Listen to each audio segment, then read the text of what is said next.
Hi, everybody, and welcome to Burnout Culture. The industry sucks, and so do we. Today is our end of the year episode. My name is Kazuma Hashimoto, and I'm one of 4 fantastic hosts because we have a very exciting announcement. We're growing our army of haters. Well, not really haters, but people chronically burnt out in this industry. I'm GC. I'm chronically burnt out. I was gonna say I'm bald. Cullen. I'm chronically sick. Mm. You are sick a lot on the podcast, and our special That is guest. true. Hello, and I am Hayes Madsen, and I am the perfect person to join this because I am also chronically burnt out all the time, almost every day. Yeah. Oh God, yeah. Because Hayes is a freelancer, as I used to be. Cullen is also Games Press. GC works as well as a games critic. I do lots of stuff. And yeah. GC does a lot of things. I do things I can't talk about anymore.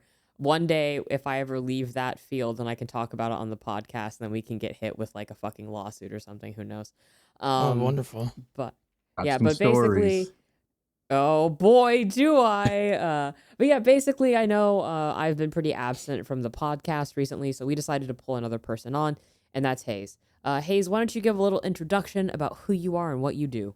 Yeah, so my name's Hayes, like I said. I've been covering video games for, I think it's 16 years now. I kind of lose track sometimes. Jesus Christ, my dude. That's fucking forever. Yeah, I had a moment where I had to be like, man, am I one of the old guard now? Have I hit that point? Oh, you are. Yeah, I am. Yes. Yeah. Yeah, you are. But anyway, I mainly write for Inverse.com. But I've freelanced for IGN and Rolling Stone and Game Informer and almost everywhere at one point or another. And I also run my own newsletter now called An Evening at the Inn, which is a bi-weekly newsletter entirely focused on role-playing games, which is, I guess, my specialty. I'm the RPG guy, as a lot of people like to say.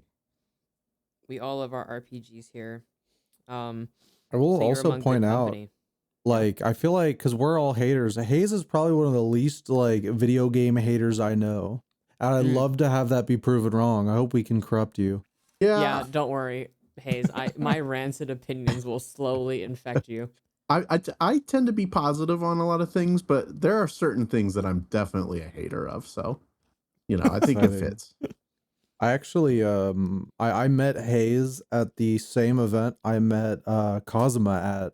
And I remember the first thing Hayes ever said to me when we were at a bar, you were like, oh, wait, God, are you Cullen? And I felt so bad. It's one of those moments where, like, you don't know people except for their, like, usernames online sometimes. And then you're just like, oh, I had no idea. I was like, oh, it's like, I recognize this complaining anywhere. Wait a second. Don't worry. Hayes and I met in an Armored Core event, and the first thing I said when I sat down was, man, I fucking hate Final Fantasy 16. That's right. So, yeah, I was like, dog shit video game, can't fucking stand it. Yeah, that was a good, that event was a good time. I met a lot of people there, actually. Were you at the Tekken event or no? There was a Tekken event that I was at, but I don't, probably not the one you're thinking of. I went to one that was like a Dragon Ball Sparking Zero / Tekken DLC thing. Oh, okay, yeah, I went to the one that was in the Grammy Museum. Oh, okay, yeah. I did not go to that one. Yeah. And they gave me a $500 Jin Kazama statue that is just collecting dust. You'll find out one of my things is I like watching fighting games, but I'm notoriously extremely bad at them in every way. Me too, It's okay, except for Anarchy Reigns. It's okay, because they don't make fighting games anymore. Did you see the state of things at the Game Awards? Oh, boy. Wow. Yeah. Oh, boy. Yeah. I can't talk about the Game Awards because Conflict of interest. Huge conflict of interest. So anybody talking about the Game Awards. See, it's okay. That was more of a comment on the state of fighting games instead of the state of the Game Awards. Yeah. I won't get you in trouble. Exactly. Don't worry. It's just that fighting games are just dog shit now. But boy, we're getting a lot of fighting game movies. Oh boy. Street Fighter. I mean, it looks campy, so I'll probably see it like day one. If you're gonna make a Street Fighter movie, that's the direction I'd rather you go, honestly. I actually really like the old Street Fighter movie. It's also really it's a campy classic. and dumb. Yeah. I just wish Yeah, they it's so didn't good. get like manosphere influencers to play Ew. characters. Ew, they did? Yeah, the guy I think it's like Andrew playing- Schultz or whatever. Yeah. Oh, is Ugh. he? Okay. Big Trump guy. Yeah. He's the guy. If Okay, for never mind. listeners who don't know, the guy that, like, if you saw the VGAs, the guy that was like antagonizing the Mortal Kombat crew, Yeah. and then everybody Oh, like okay. around him started being like, he's just joking. He doesn't mean that. That's the guy that Cullen's referring to. Okay. Amazing. But speaking of the Game Awards, we're going to be talking about our favorite pieces of media this year. And don't worry, haters, for you, I will talk shit on Final Fantasy 14 one last time for the year. So, that'll be my contribution to this. But yeah, this year, a lot of video games came out, some better than others. And we've even gone and revisited some of our favorite games or perhaps gems that we might have missed. For me, everyone, I've only been able to talk about Far Cry 3 for the past month and a half. So Far Cry 3 2012 was my game of the year this year. I don't think that's going to surprise anybody. That's a fine pick. on Blue Sky, among you guys, among our listeners. That game has a grip on me. I love Silent Hill Island. Hayes, have you played Far Cry 3? I have, yeah. It's actually one of I played 1 through 3 and then a little bit of 4, and then I never played anything else. Well, don't worry. I mean, if you play 4, you can actually kill me in that game. Like, I'm in that game, you could kill me. Oh, wow. Yeah, that was when I was an influencer. If you go through the game, you actually have to kill me. I am a required kill in that game. But you're in that game? Yeah, yes. he's in it. Like, You he's didn't like, tell me he's that. like a. He's, I gotta yeah, go get Far Cry 3 immediately and kill it's you. 4. No, Far Cry 4. I'm in 4. 4. Oh, okay. Well, that was the Yeah. one I was playing anyway. No, Yeah, 3 you is get the 3 is bop-up. much better than 4. I'm sure I've played Yeah. far enough to have done that, and I just never knew. Did you kill Paganman's body double? Maybe. You're Paganman's body double? Holy Yeah. shit. Oh, wow. Yeah, I'm Paganman's body double. So there was okay. So I was really into Far Cry 3. You guys are getting the ancient Kazuma lore. Only a couple people know this, and some people on social media that have followed me throughout my career and are my friends. And obviously the team that worked on Far Cry. So I really liked Far Cry 3 when it came out. I was like, oh, this game's really good. I really hope they make a Far Cry 4, right? Yeah. Far Cry 3 did not have a grip on me like it does now. Like, I'm kind of in a death spiral with Far Cry 3 where I'm like, every game is Far Cry 3, but no game is Far Cry 3. And this is going to sound controversial. It's one of my favorite Western RPGs of all time. Yeah. Skill trees, leveling up, all of that, player choice, blah, blah, blah. But that Far Cry 4 trailer came out, the one, with Pagan Min coming out of the helicopter and killing the guy with the pen and everything. Mhm. So Jake was actually in America at that time. We've been, again, together for 12 years. And I was like, you got to shave my head, man. And he was like, what? And I was like, you have to give me an undercut, right now. I want to cosplay that character so bad. So he shaved my head. I already had a pink button up and a black overcoat like that. And I took a picture and I put it online. And the Far Cry social team immediately took notice.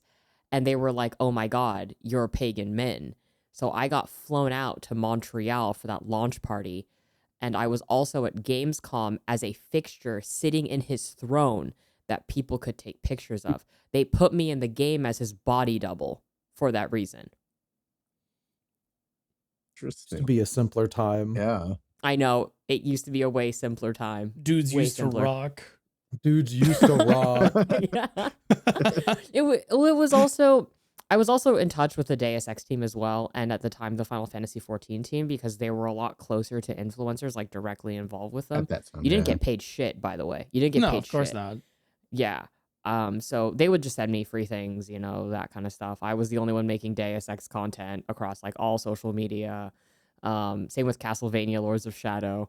Sorry, Castlevania Lords of Shadow 2, I wasn't familiar with your game, I guess, now that action games are fucking dog shit. But yeah, it's brother, it's again, Hayes, it goes back to 16 where I played 16, I played Lords of Shadow 2, and I was like, I can't believe this fucking shitty game by Mercury Steam is like objectively better than fucking Final Fantasy, fucking eating my words all the time. And I miss Deus But Ex. oh, me too. I love a good Adam Jensen. I'll share my Adam Jensen cosplay with you guys now that it's so far out.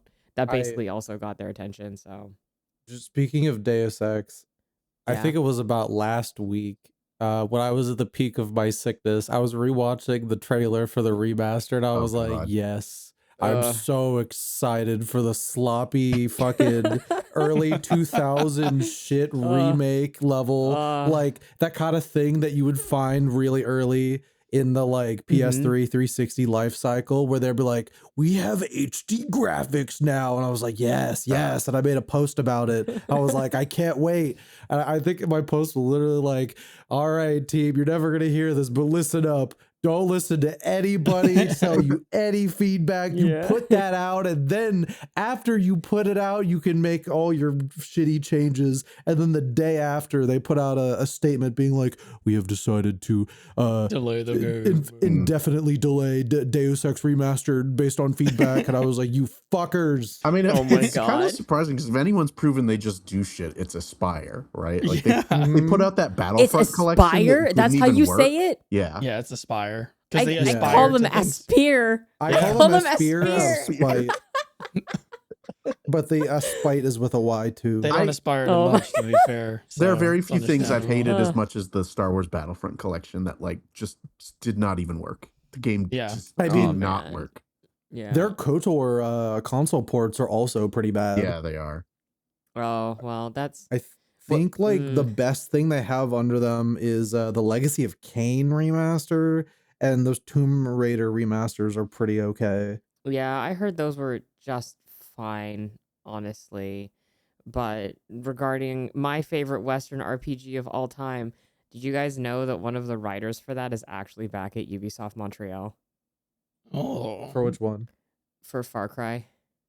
Is that good or bad? Should It's I go, good. oh, or should I go? So- ooh? I mean, So good he thing. also wrote. Okay, so the writer that ended up coming back, I don't know if he's working on Far Cry. Just to clear that up, he wrote Far Cry 3, he wrote Far Cry 4, and he wrote Watch Dogs 2.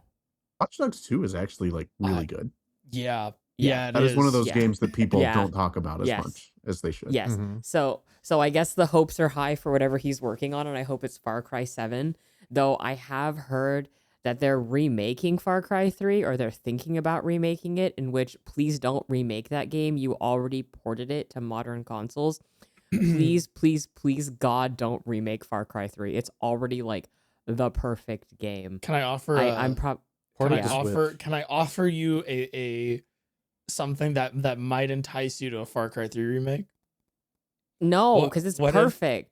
Okay, No but what if enticing what if allowed. the white boy was voiced by Keanu Reeves doing like his like He would Bill not. and Ted They could never do performance? that. They What would if never. what if he was like, No, Jay- whoa? Okay. There's something you need to understand about Jason Brody is that I have dated that man. Okay, like he is okay. If you live in SoCal for any period of time and you're in close proximity to LA or Santa Monica, and you are a straight woman or you're gay, you have dated Jason Brody at some point in your life. I'd believe that. Okay. So yes, I've so got a I pitch have for no- you.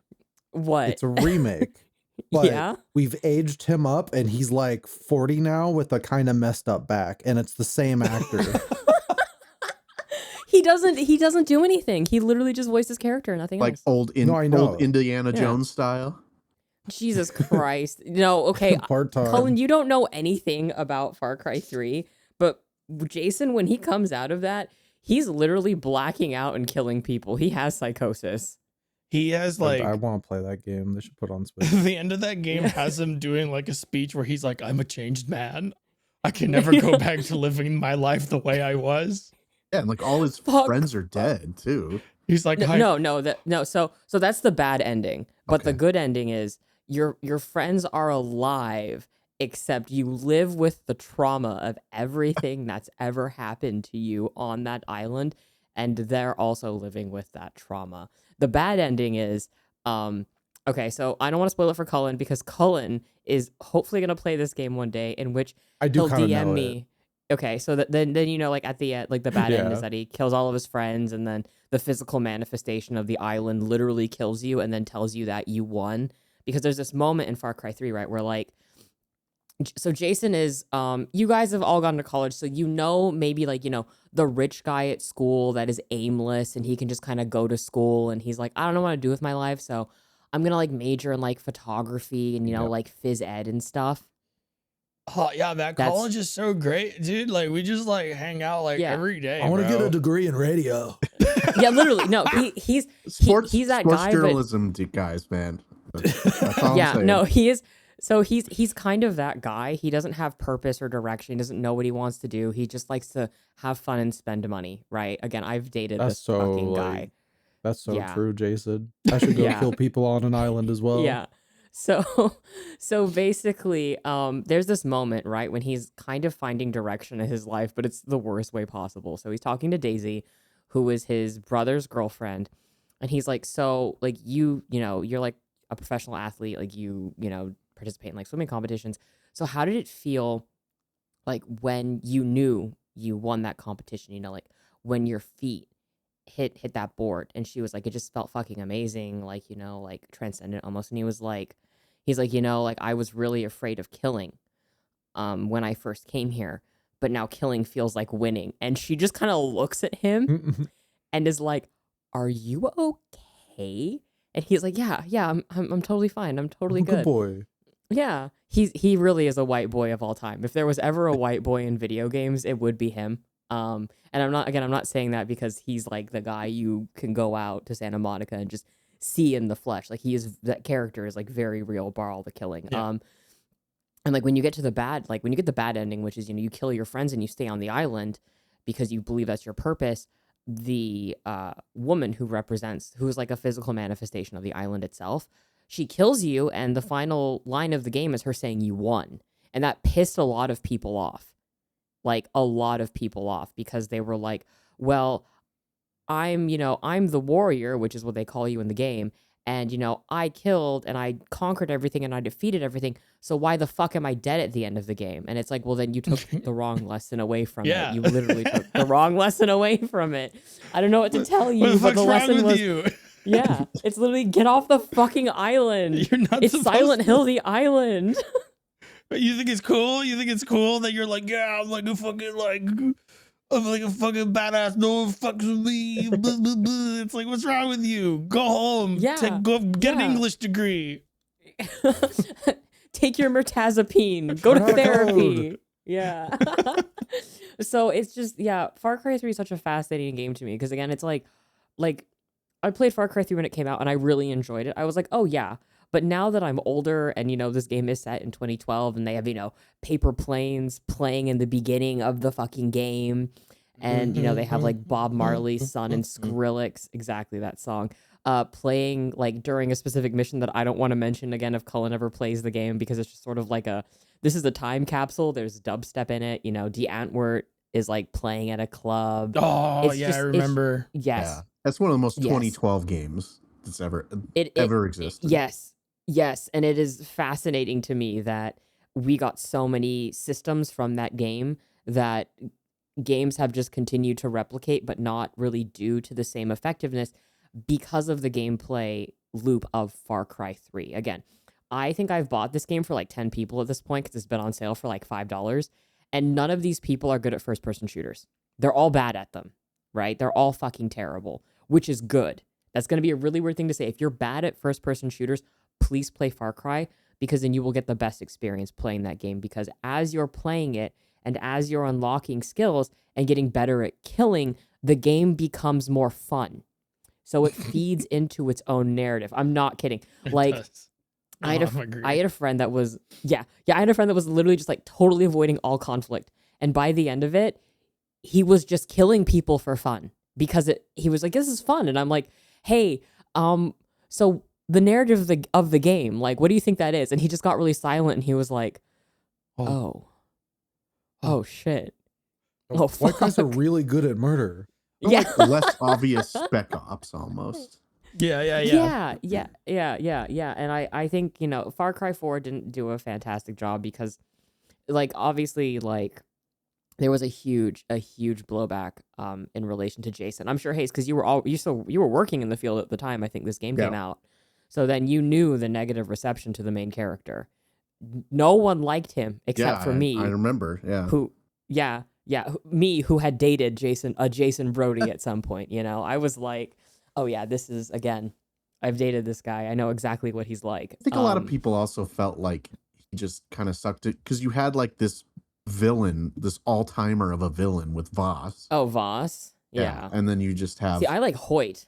Yeah. That's what I like about Far Cry 3, where it's like the villain is so charismatic and like so obviously like the cooler dude, but he's like a horrible man. Yeah. Which is like the point of like it adds to what the game is trying to say, where it's like, if you think this guy is cool and you want to be like this guy, like you need to understand that this is not something you should strive to be. Yes. And then the game ends with the lesson of like, you are forever changed by your experience and you are more like that guy now, but you are like forever like traumatized by becoming that guy, you know? Like I love that.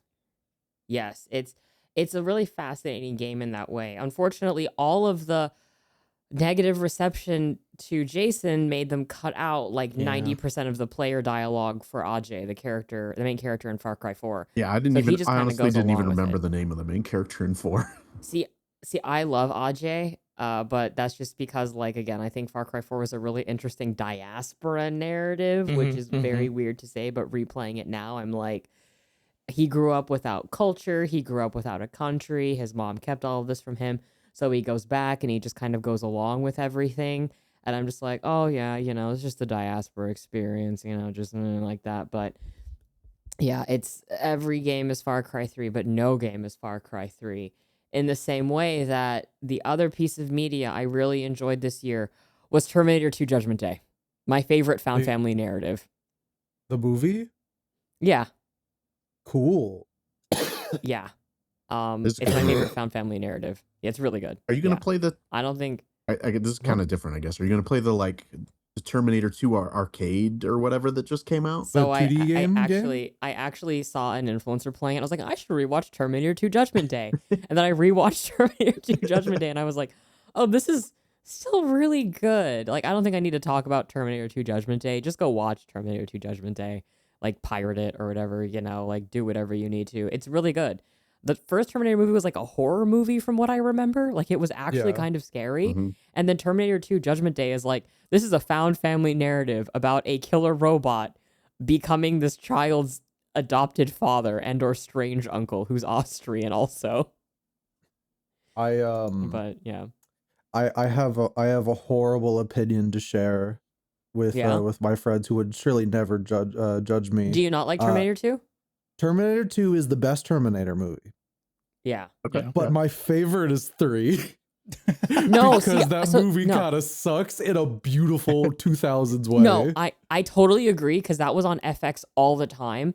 Yeah. So I've actually seen that more than Terminator 2. So I have a soft spot for Terminator 3, even though I know Terminator 2 is the better movie. I'm like, Terminator 3 was pretty good. It was pretty okay, even if it's not good at all. It is unapologetically just the dumbest movie ever.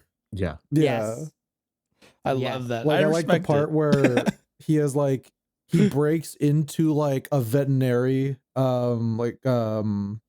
clinic just to try to get medicine, and he was like, I need you to open the pill bottle. I don't know how to open it. I don't have education. And she's like, that's what we use to like neuter dogs. And then she beats the fuck out of him. Oh my god. What a good movie. That movie's sick as fuck. Banger ending as well. You know what? In big 2026, I'm bringing Terminator 3 back. No more ironic enjoyment. That's movie fun good.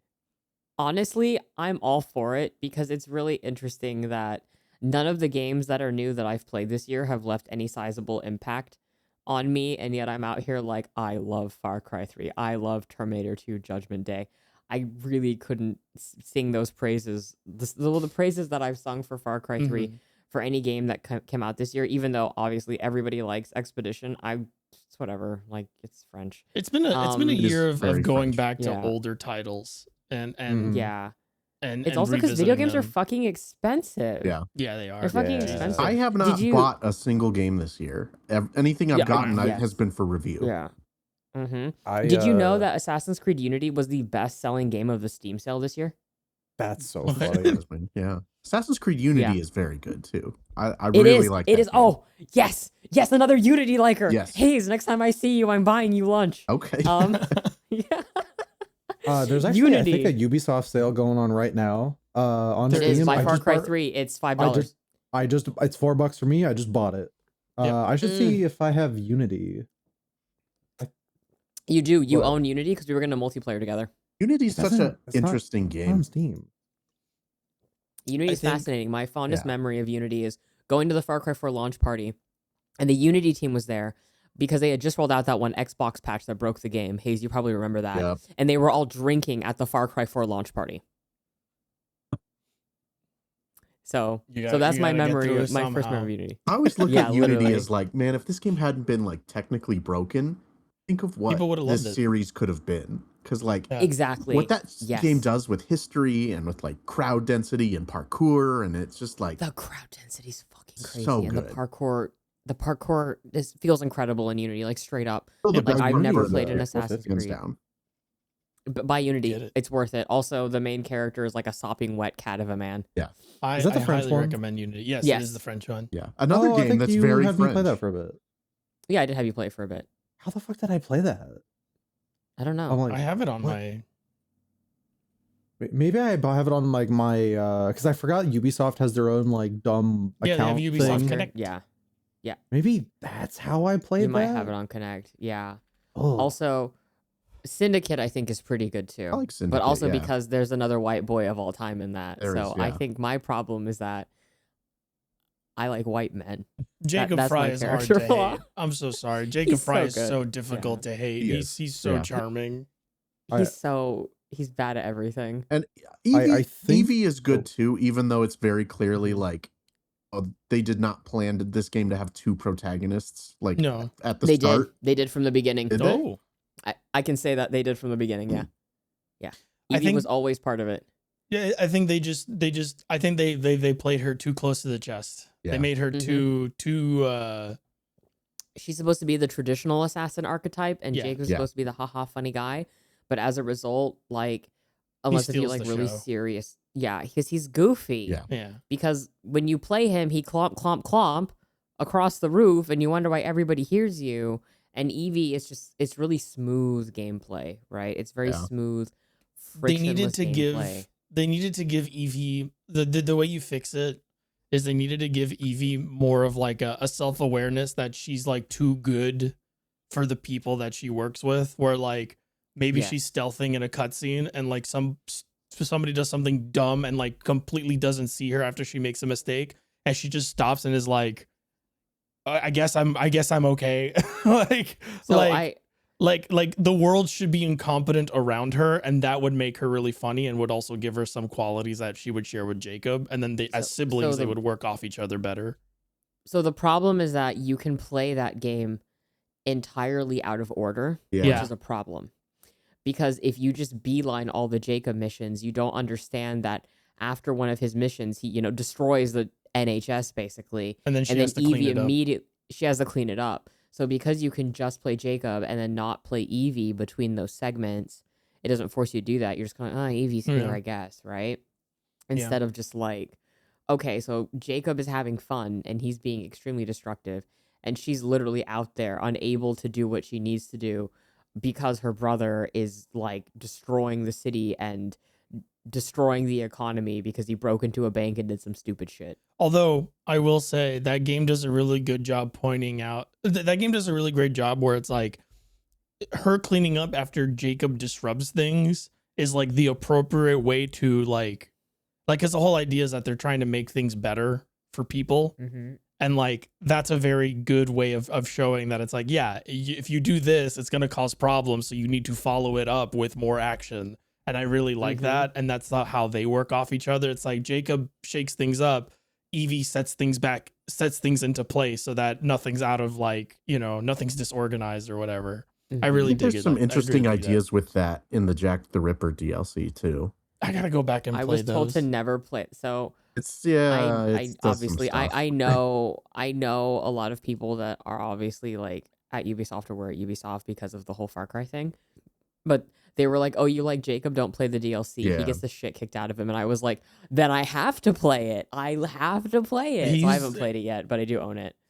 He's Gotta gotta catch up like on my, if my bad things Ubisoft. happen to Jacob that are like funny, that's fine because he's a character that deserves to get like whacked around.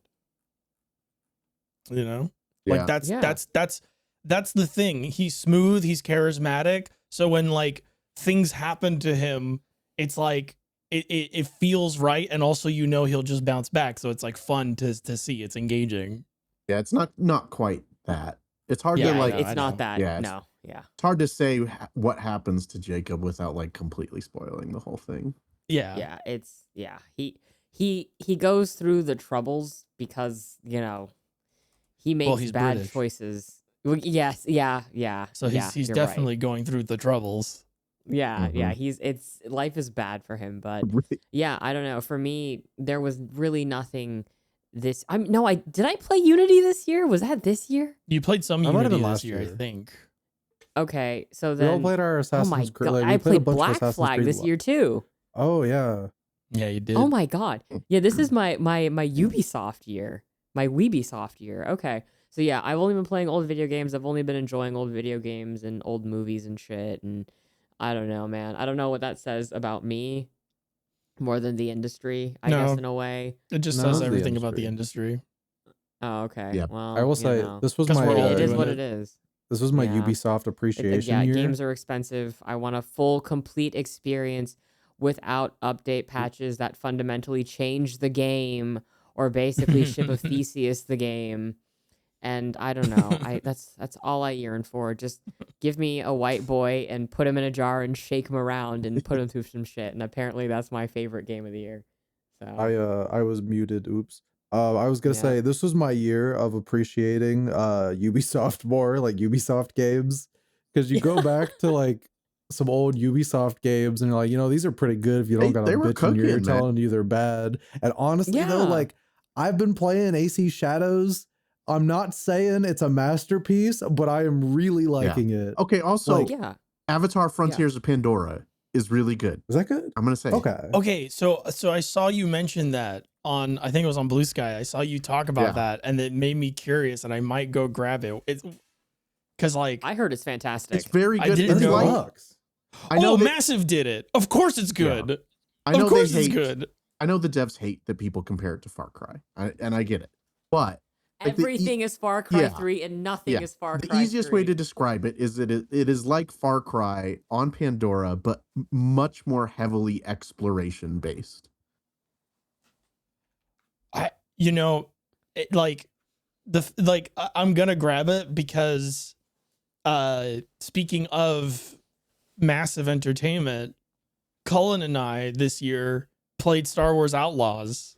Oh yeah, that game's good as fuck. Mm-hmm. And I was that is probably gonna be like my favorite old title of the year. My non-year game of the year. Because like you're saying, right? Like people I think like it just had like it just came out at the wrong time. It was like Star Wars Overload and Ubisoft game Overload. Well, But I went back. The review situation didn't help because like we literally had 4 days to play that game for review. Mm-hmm. Yeah, and like I'm gonna say something too. I think at this point, if people say a game is like Far Cry, I don't think Ubisoft should be ashamed of that. I think they should go, yes, our game is Yeah, like we made fucking that. Far Cry. Yeah, lean into the it, series. The series that sold like 30 million copies. Yes, it's like fucking Far Cry. yeah, well, The 2010s AAA franchise, yeah, good. like that. I'm almost done with it. By the way, I'm almost done with the base game. Of Outlaws, and I've gone through like a huge like I've done like a bunch of the stuff, and I'm like, I don't it's so unfortunate that like this game got such a rough deal as a result of like the review stuff and like how they handled like putting the game out, and I guess some of the content. I'm sure there's people out there that are like, there's too many women in the game or whatever. I'm sure there was people like that at the time. But like I'm playing through it. Yeah, that was a lot of the social media reaction on YouTube. I'm playing through it and I'm like, you have like nothing in this game feels forgive me game devs, nothing in this game feels like cut and paste. Like none of the areas feel like, because Assassin's Creed towards there's a certain era of Assassin's Creed where you play in like a city and you feel like every base is like the same base but like rotated 90 very degrees. much so, yeah. None of the areas in Outlaws feel that way. All the main quests in Outlaws have like these really nice set pieces. The writing is really fun. It's very in tune with Star Wars, very pulpy, very like high energy. No one's insufferable in that game. The way you earn skills is super like innovative and different and like really nice, where it's like you have to perform the actions to improve the skills to unlock these other things. You have to like do the things that will get you the abilities that you want. That's Far Cry 3, by the way. Yeah, and like That's literally Far Cry 3. Like there's like, you know, trading missions and quests, and you can take contracts, and like the whole game is so well realized and so like unique that I strayed away from it because people were telling me, oh, it's just like a Ubisoft game but Star Wars. And I was like, oh, okay. I booted up and I started playing it. I'm 60 hours into it now, and I'm like, this does not feel this does not feel like a Ubisoft open world game. Like this just feels like a very unique take on the genre, but like it's so good. Like it's so like they understand like the license they're working with too. Like this is not just like a good like open world action game. This is like also like really good Star Wars game. This is like a really good stealth game. Like, oh man, that's gotta be like one of my favorite games this year. I think the reason that game actually failed is because people have no faith in the Star Wars IP anymore, because the Avatar game did really well. I don't think that's anything to do with the actual game. Yeah, oh no, it's not like so the thing with the Star Wars game, which is because you're right, but it's like you have the crossover between like Ubisoft haters and Star Wars haters, where they all just say the same thing, like of just like, oh, it's new thing bad no matter what. And to be fair with Star Wars, I get that because new thing most new Star Wars thing bad. Yeah, you raise an eyebrow at it, you're like, all right. Yeah, it's like, oh, because Star Wars. Okay. And then like, but the kind of people go like, oh, every new Ubisoft game's shit and garbage and terrible. Yeah. Oh, and it's just like same thing happened with the new Prince of Persia, which is also very good. Oh yeah. Excuse me. But I haven't got as far into Outlaws as GC has. I think I just got to the part where it opened up into all the different planets you get to go to. Wait, what? You go to different planets? Sorry, I'm reading right now. There's space combat in that game. I will say, I don't get the space combat. Yeah. It hurts my brain and I'm really bad at it. But I like I like the parkour, like the climbing stuff in Outlaws is really fun. The little like exploration bits are good. The sneaking's really fun. Like the missions are pretty cool. Like early on in the game, you have to go get like a computer at a Empire base, and it's just like, okay, go explore and find out how to get in. Like, just do it. There's like 3 to 4 different ways you can get into this building. Figure it out, and from there you'll figure out how to find the thing, and we're just gonna let you do it. And it's really, really cool to like not have my like intelligence like disrespected. I will also say there is a case to be made that Star Wars Outlaws on the Nintendo Switch 2 is one of the most impressive. I was literally about to say that. Like I got the Switch 2 version, and that is the version I will be playing on for the rest of my time with the game, because it's like a perfect 30 FPS with like really good visual quality, and they fit ray tracing into that. It's like, I don't know, like it's Ubisoft is I want them to make a comeback and make good video games, because I think they need to, as weird as that sounds. I think if they don't, like it's going to be pretty bad. Like they got to show, especially the industry, you look at other big companies. You look at other big companies, like Ubisoft needs to be there because we don't know what's going to happen with EA. Oof. Like lately, from my experience in the last couple years, if I buy a AAA Ubisoft, like, a Ubisoft release, I'm probably gonna have a fun time. Like I'm liking Assassin's Creed Shadows. It's like, scratches that itch I have. If I want like some Far Cry 3. I bought it. You won. You've defeated me. I have been defeated. Oh, by the way, A game is like partially an allegory for being gay. Badass. It's written by two openly gay men. I feel like I should Shout- mention that about Far Cry 3. Shout out to being gay. Yeah, Yeah. it's agony, man. Anyways, continue. Oh, no, I was just like, yeah, I'm like, whenever I haven't known what to play, I'll just like put in like Shadows or like Outlaws, and I'll just put like 10 hours into that in one session. They were both really great while I was sick as hell the last week. Mm-hmm. They're just really, really good video games. Yeah. And you know what? Remember when Sometimes that's video games enough. good? But, Yeah, for real. hey, Sometimes you just want a game that's just like, oh, this was good. Yeah. Again, nothing can be Far Cry 3, but you know, like video games, right? So, Hayes, what have you been playing? Sorry, I love Far Cry 3 so much right now. It's kind of like my special interest, you know? No, I'm not.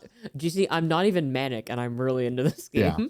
That's I've been playing a lot of older games too. Mhm. There is one game from this year that really did like make a big impression on me. It's the Yeah, what's okay? the 100 line Last Defense Academy. Mm. Oh yeah, That is the Cullen loves sicko that. game of the year. that is probably my 100%. game of the year. And like one of those like games that you play in is how did they do this? Just how did they make Bankruptcy. this game? Yeah, they almost went to bankruptcy to do it, but it's just like the scope and scale of that game and how it it has these 100 different endings and it's ridiculous, but it all still kind of works.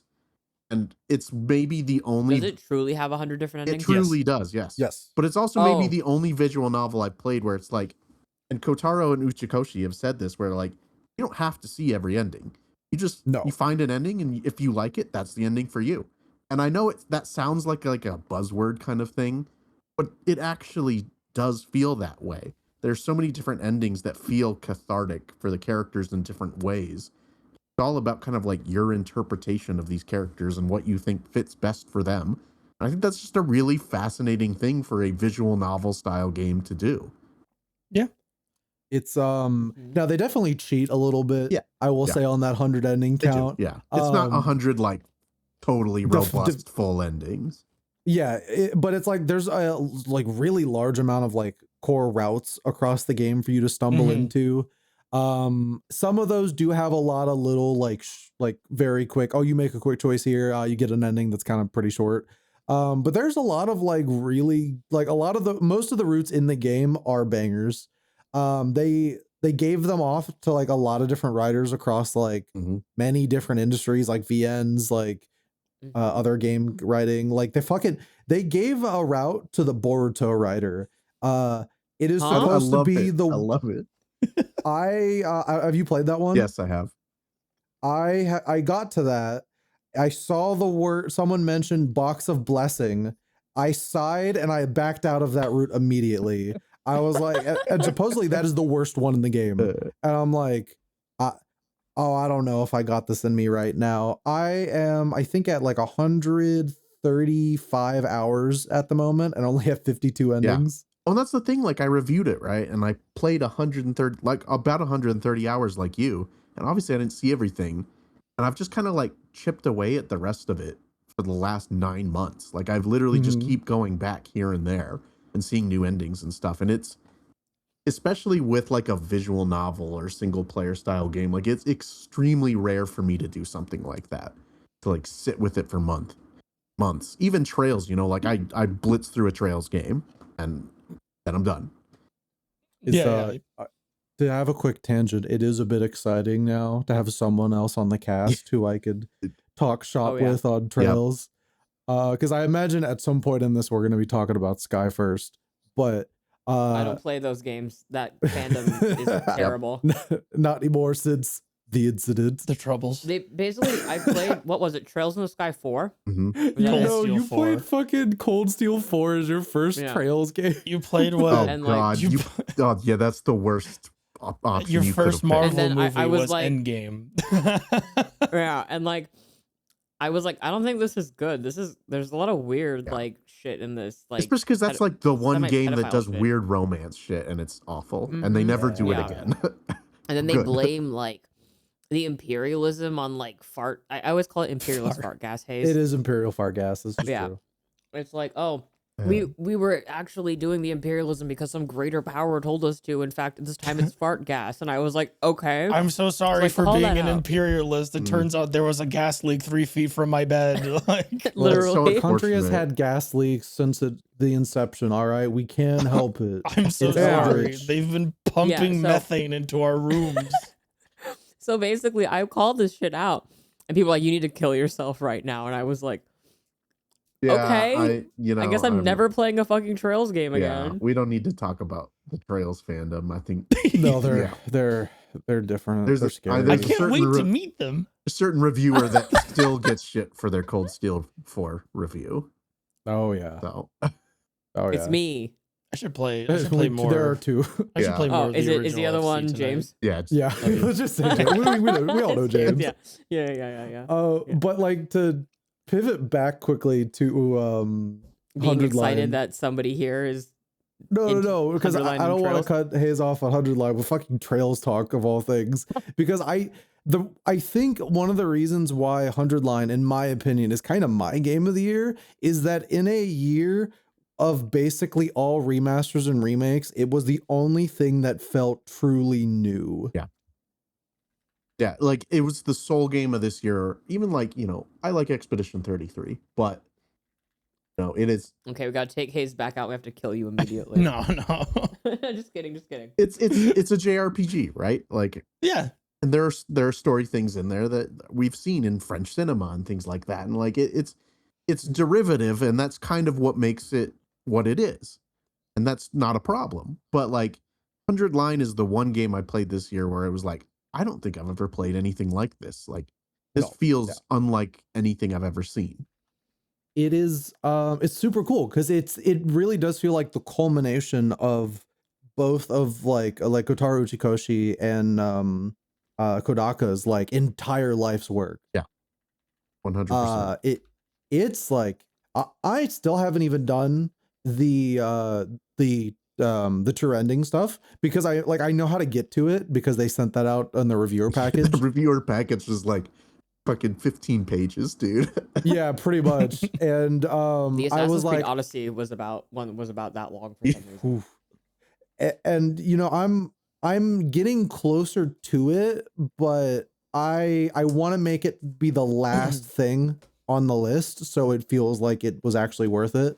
And then again, I got to the Boruto route and I'm like, I just think I'm not going to do this. I think I'm just going to And that's skip fine. this whole route. You can. You don't have to see it. You don't want to do it. But just don't do it. See, you're right, but you have to remember, or you have to learn, I'm not a normal person, and I do actually want to do all 100 endings. Cullen likes hurting himself more than I do. Oh Yes. boy. Yeah. Like I did all of comedy. Have you done comedy? I Comedy don't think I have.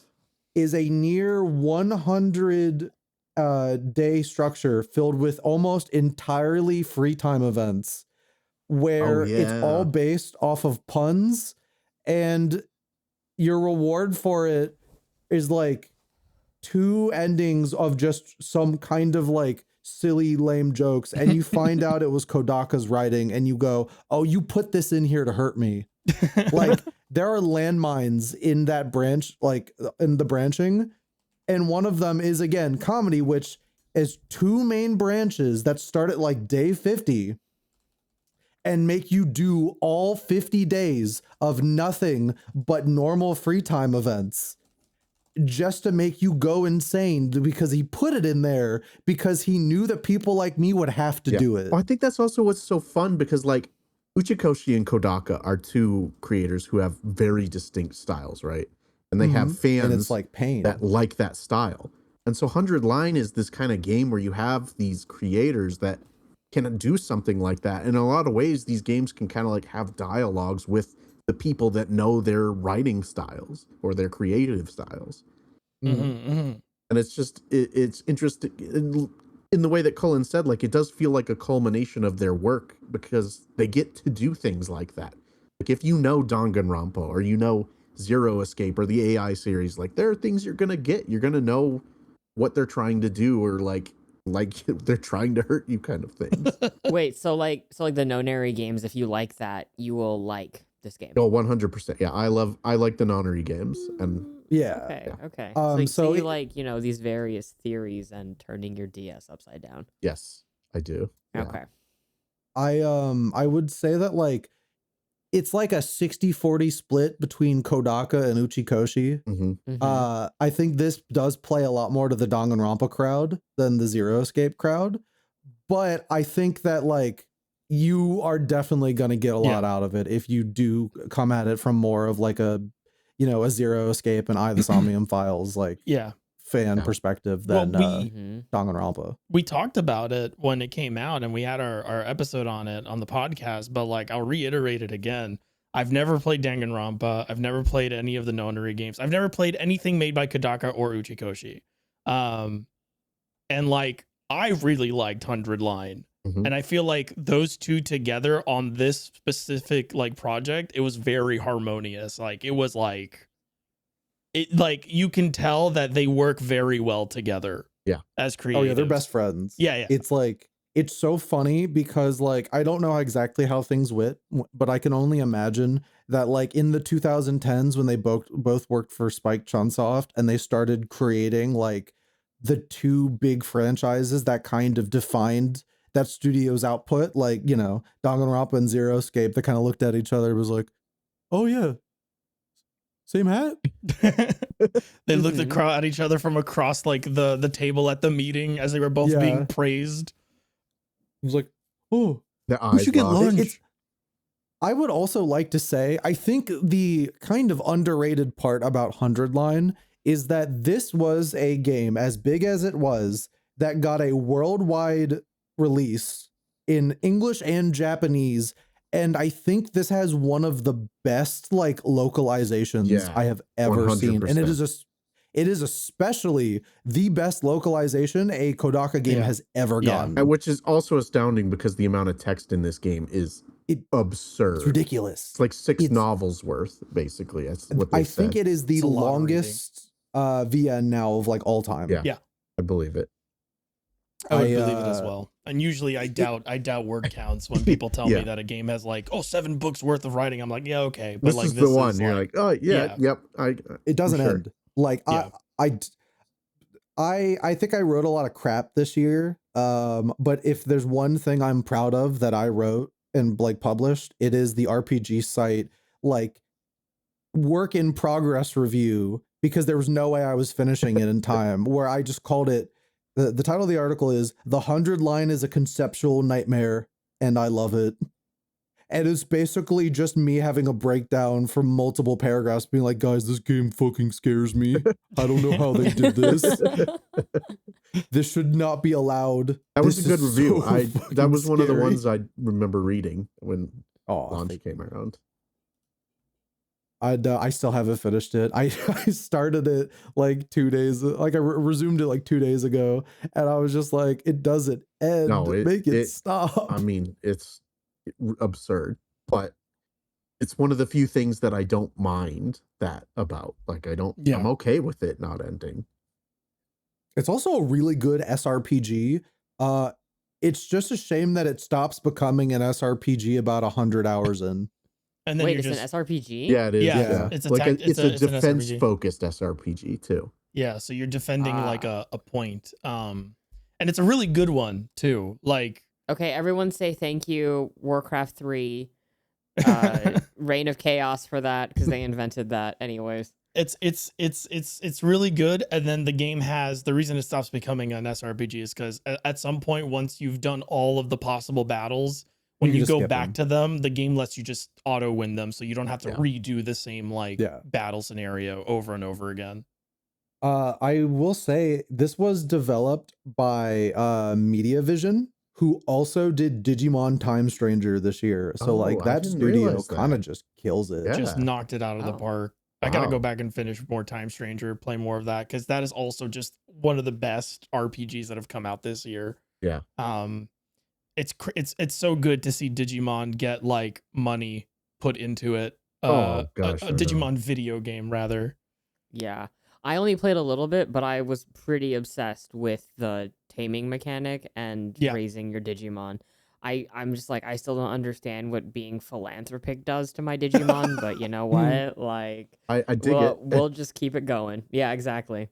It's The it's great. Go ahead, Colin. No, I was just gonna be like, I played Digimon and I started to cry and I was like, I miss dungeons in my JRPG so bad. Yeah. Bring back dungeons. It's also like a more traditionally designed RPG, but like in a good way, in which it's like this has been like a year.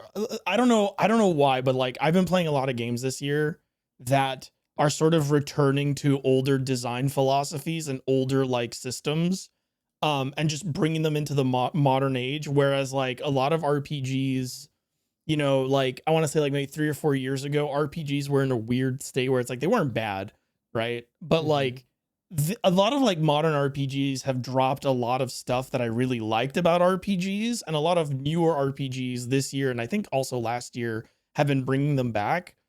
And I'm so glad for that, because yeah, like Time Strangers' dungeons, like when was the last, like I can't remember the last time I played an RPG that had like a challenge mode in it, like little challenges to like, oh, like here's like a weird like specific thing you have to do. Like E33 did it this year, Time Stranger did it this year, and I can't remember the last time a turn-based RPG asked me to do stuff like that. And I miss that. I miss those little things that kind of like round out that bigger experience. Yeah. Okay, Well, I mean, sorry. Hayes, do you remember anything like that? Yes, sort of. Actually, there's one thing I like about the Trails games is they have the little Yeah. reward system where you meet all these objectives and they give you little like droplets to boost your character strength or items, or it's just a nice little addition that like adds just a little touch of joy to doing things, which I think is Yeah. important. Yeah. Like, that was one of like I've only played a little bit of FC because I'm playing the original now. I played like 1 or 2 hours the other day, and like even in those 1 or 2 hours, like it became very clear. I was like, oh, this is one of those games where it's like I get to do little things on my way to whatever it is I actually have to do, right? Yeah. And I'm gonna get like these little things and these little things. I'm gonna be able to like upgrade my characters in little incremental ways that And even like just feel like good. cooking new dishes gives you Yeah. stat boosts, which is I really like. It's like, go find some recipes. And I was like, I absolutely will. I absolutely will like try to find all the recipes. Yeah, they're very good about like incremental rewards to make and they're Yes. long games, so it's smart that like they give you rewards for a lot of different things. Just like good RPGs with good pacing. I miss them. And I'm glad that like I feel like the genre was unraveling just a little bit, and I feel like this year they everybody just tightened it up. Everybody just like put everything back in its place and did a good job making them. I'm very happy. Very, very happy. On the subject of RPGs, I don't know if we're going to talk about it this episode or not. We can. But the year is also, since this is sort of like an end of year episode, the year has also been like a bunch of games that I just can't play for like, you know, reasons, right? With like the boycott stuff and all that stuff. Yeah. So like I've missed out on a bunch of titles this year, and I've been like, as a way to prove to myself that I don't need to play those games, I've been looking at like alternatives, right? And I picked up Tainted Grail Fall of Avalon. I heard that's good. I heard that's I've pretty heard good. too, yeah. I've never heard of this game. This It's is like an one Oblivion of, style game. yeah, Oh, it's a 3D RPG modeled in the style of like an Elder Scrolls game, but like a more And it has weird H.R. classic one. Geiger shit in it too. Yeah, so it's Oh. the setting is Arthurian fantasy, but with a like Lovecraftian sort of lean to it. So it's the legend of King Arthur and like the world building aspects of the Arthurian legends, but they skew it to be a little darker. Not like super like it's just on the cusp of grimdark, but it's just enough to make it really unique and interesting. It's actually based off of a board game. Tainted Grail used to be a board game, and then they made a roguelike, and then now they made this. Questline is the developer. This game is great. like that skill system of Oblivion where like you do an action and it levels up the skill the more you do it. So if you're like sprinting, you level up your athletics and stuff like that. But it has exactly what we were just talking about, where it's like you do all these little things and you get all these little trinkets that upgrade your character, or like that you can equip to get like these little bonuses or like really unique items that do really unique things. I got a spell that turns people into cheese. So like What? yeah, so I did a side quest. Okay, so like, why am I not playing this game? Yeah, If it's they're lactose awesome. intolerant, do they just die? It kind of reminded me of like Dark Messiah of Might and Magic when I saw Yeah, a it. little bit, Ooh, yeah. Dark Messiah. And the writing is like really, really, really, really good. It's the same writers that work on the board game, from what I understand, and the writing is really good. Kazuma, the pre-rendered cutscenes in this game are on par with Blizzard trailers. Like oh, it is fan fucking tastic. The game feels great to play. Obviously, I like some people have gone around being like it's a little janky. Honestly, I don't get that impression from it. It is no more janky than Oblivion. In fact, it's probably Elder less Scrolls than are that. janky as hell, man. Yeah. RPG need jank. Like if you like Elder Yeah. Scrolls, this is like right up your alley, and it's I don't know how else to, there's like an upgrade system, like it just feels good to play, and the writing is really compelling. The premise of this one, this specific Tainted Grail game, is that you, in like the first 30 minutes of the game, you become bonded to the soul of King Arthur, and he is your little he's like in your head, and he talks to you, and he doesn't remember anything about anything that's gone on. He just knows that he's King Arthur and that he's done stuff, but he doesn't know why he's in your head or whatever. And together you try to like unravel that mystery by exploring his kingdom of Camelot, which has gone to shit. And like, it's really fucking cool. It is not like the traditional Arthurian setting where it's like, you know, hark, strange person. It's not like traditionally Knights of the Round. It's like, what if the Knights of the Round, like what if the Arthurian legend is like based in this like weird post-colonial lens, and like So that's how they approach it. I love that, and I also love that we're getting all these weird takes on like the Arthurian myth, because now we have like King Arthur but sexy ladies with Jennifer English next year. Oh yeah, So I feel Yeah. so I feel like we're primed for these sort of like Isn't that fate? open, yeah, like no, yes, but I really think Lies of P opened up the interest in open domain Yes. stories. Lies of P right? is the other game I would have thought about Yeah. saying instead of 100 Yeah, Line, because I played that this I year. love Dark Pinocchio. It's like Lies of P is like top 3 games of the last decade for me. I honestly. gotta play that. I was gotta not do it. impressed. No, you need by to it play on Far launch. Cry 3. You need to play Far Cry Yeah. 3. I and can then Far you Cry play first. multiple games. You gotta This have your continuity appetizers. of the Far Cry and Eliza P series is a lot. I'm just gonna go back to Trails. It's less Yeah, complicated. it's kind of weird that they made Jacob a puppet in this one, Yeah. or Jason. Sorry. Yeah, Jason, it's kind of fucked up. No, I love this whole open domain thing they're doing, because like you said, like Tales of what is it? Tales of Avalon? What is it? Fall of Avalon. Tainted Grail. Tainted Grail. Too much yeah. Trails. Yeah, sorry. I'm too just much Trails on our podcast. yeah, too much It's over. Just Grails remember, on the brain. Tainted Grail is called Tainted Grail because it's like, what if like Arthur colonized an island to make Camelot?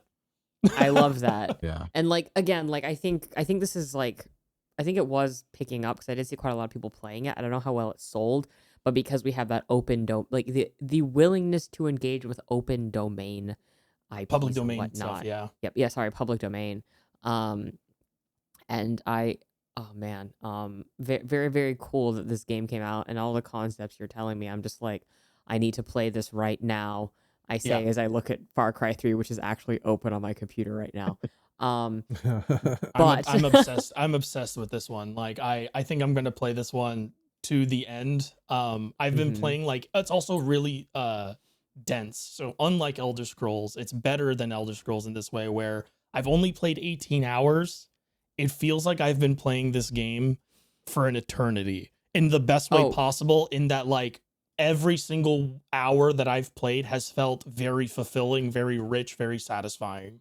Okay, so I need to say this right now. This game is actually on sale. Yeah. On Steam right now. So I had Yeah. my eye on it. Well, I maybe think this not is when- convincing me Yeah. to yeah, play you it. should. It will Again, go this off is- We're just sale gonna when bump off the- GC. Yeah, we don't like again, like you We mentioned don't that buy you know games the anymore.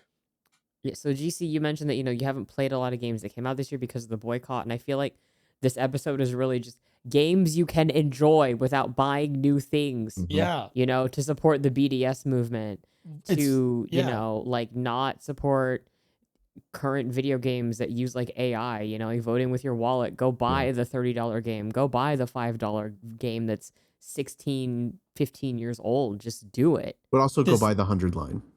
Yeah, go, ahead, yeah. Line, Please go buy the 100 line. I don't even go there. I don't play it. I'm not interested. But like, please save the studio. That's a meaningful. Oh, they're fine, I think now. They're good now. Okay. No, yeah, they made their money. But you know what? You should probably buy from a studio that is smaller. I'm gonna throw one of my goatee picks in because it seems like Hayes has Trails and Underline covered. The Stray Children is probably one of the my favorite things I've played all year. That is by the Moon guys. Moon Remix RPG. There's not really too much I could say about it. If you like top-down RPGs that are very like, you know, I guess non-traditional to say the least. It's like a combo of like a bullet hell puzzle solving and just adventure game all into one with some of the coolest visuals I've ever seen. I've been playing Moon recently, which is why I'm like way more interested in Stray Children now, because Moon is really fucking cool too. Moon's like fantastic. Is it worth going and playing? Moon? Yeah. Yeah. Oh yeah. Yeah, it is. Yeah. Oh Okay, yeah. then I'll Moon go is play basically the game that started anti-RPGs. Mm-hmm. What the fuck does that mean? So these are the same. This is the same like brain that made like Tulip, and Oh, okay. yeah. So like so Moon. I'll just say it because like this is what got me interested. Moon starts off as a parody of Dragon Quest, and then that's just like the opening. You play like a parody of that game, and then the actual game starts, and it's sort of like a. You get sucked into the game you were just playing, and it's just like it's played straight as if like you're just one of these characters, it's just it feels like a commentary on RPGs. Yeah, it is. Yeah, like no, these are very introspective, like also reflective games on just what these are supposed to be. Like there's no combat in Moon. And you literally get to see the hero of the RPG run around like a madman, like breaking into houses, rummaging through people's stuff, killing monsters just all around. And your job is just to go like spread love into the world. And it's for Moon, I have a feeling the Majora's Mask guys were big inspired by it, because there's a whole calendar system. Like everything you do like advances time forward on a schedule, and you need to be in certain places at certain times to trigger certain quests. It's very neat. It's a very, very cool game. It's a slice of life puzzle game. When I'm not obsessed with, you know, White Boy in the Jungle, then I'll probably play Moon and Stray Children. Yeah. Stray Children is a lot more straightforward. They were open about the fact that like they're like the studio that makes those games now, Onion Games. The head is like friends with Toby Fox, because Moon was an inspiration for Undertale, and then Undertale was then an inspiration for Stray Children. I love that.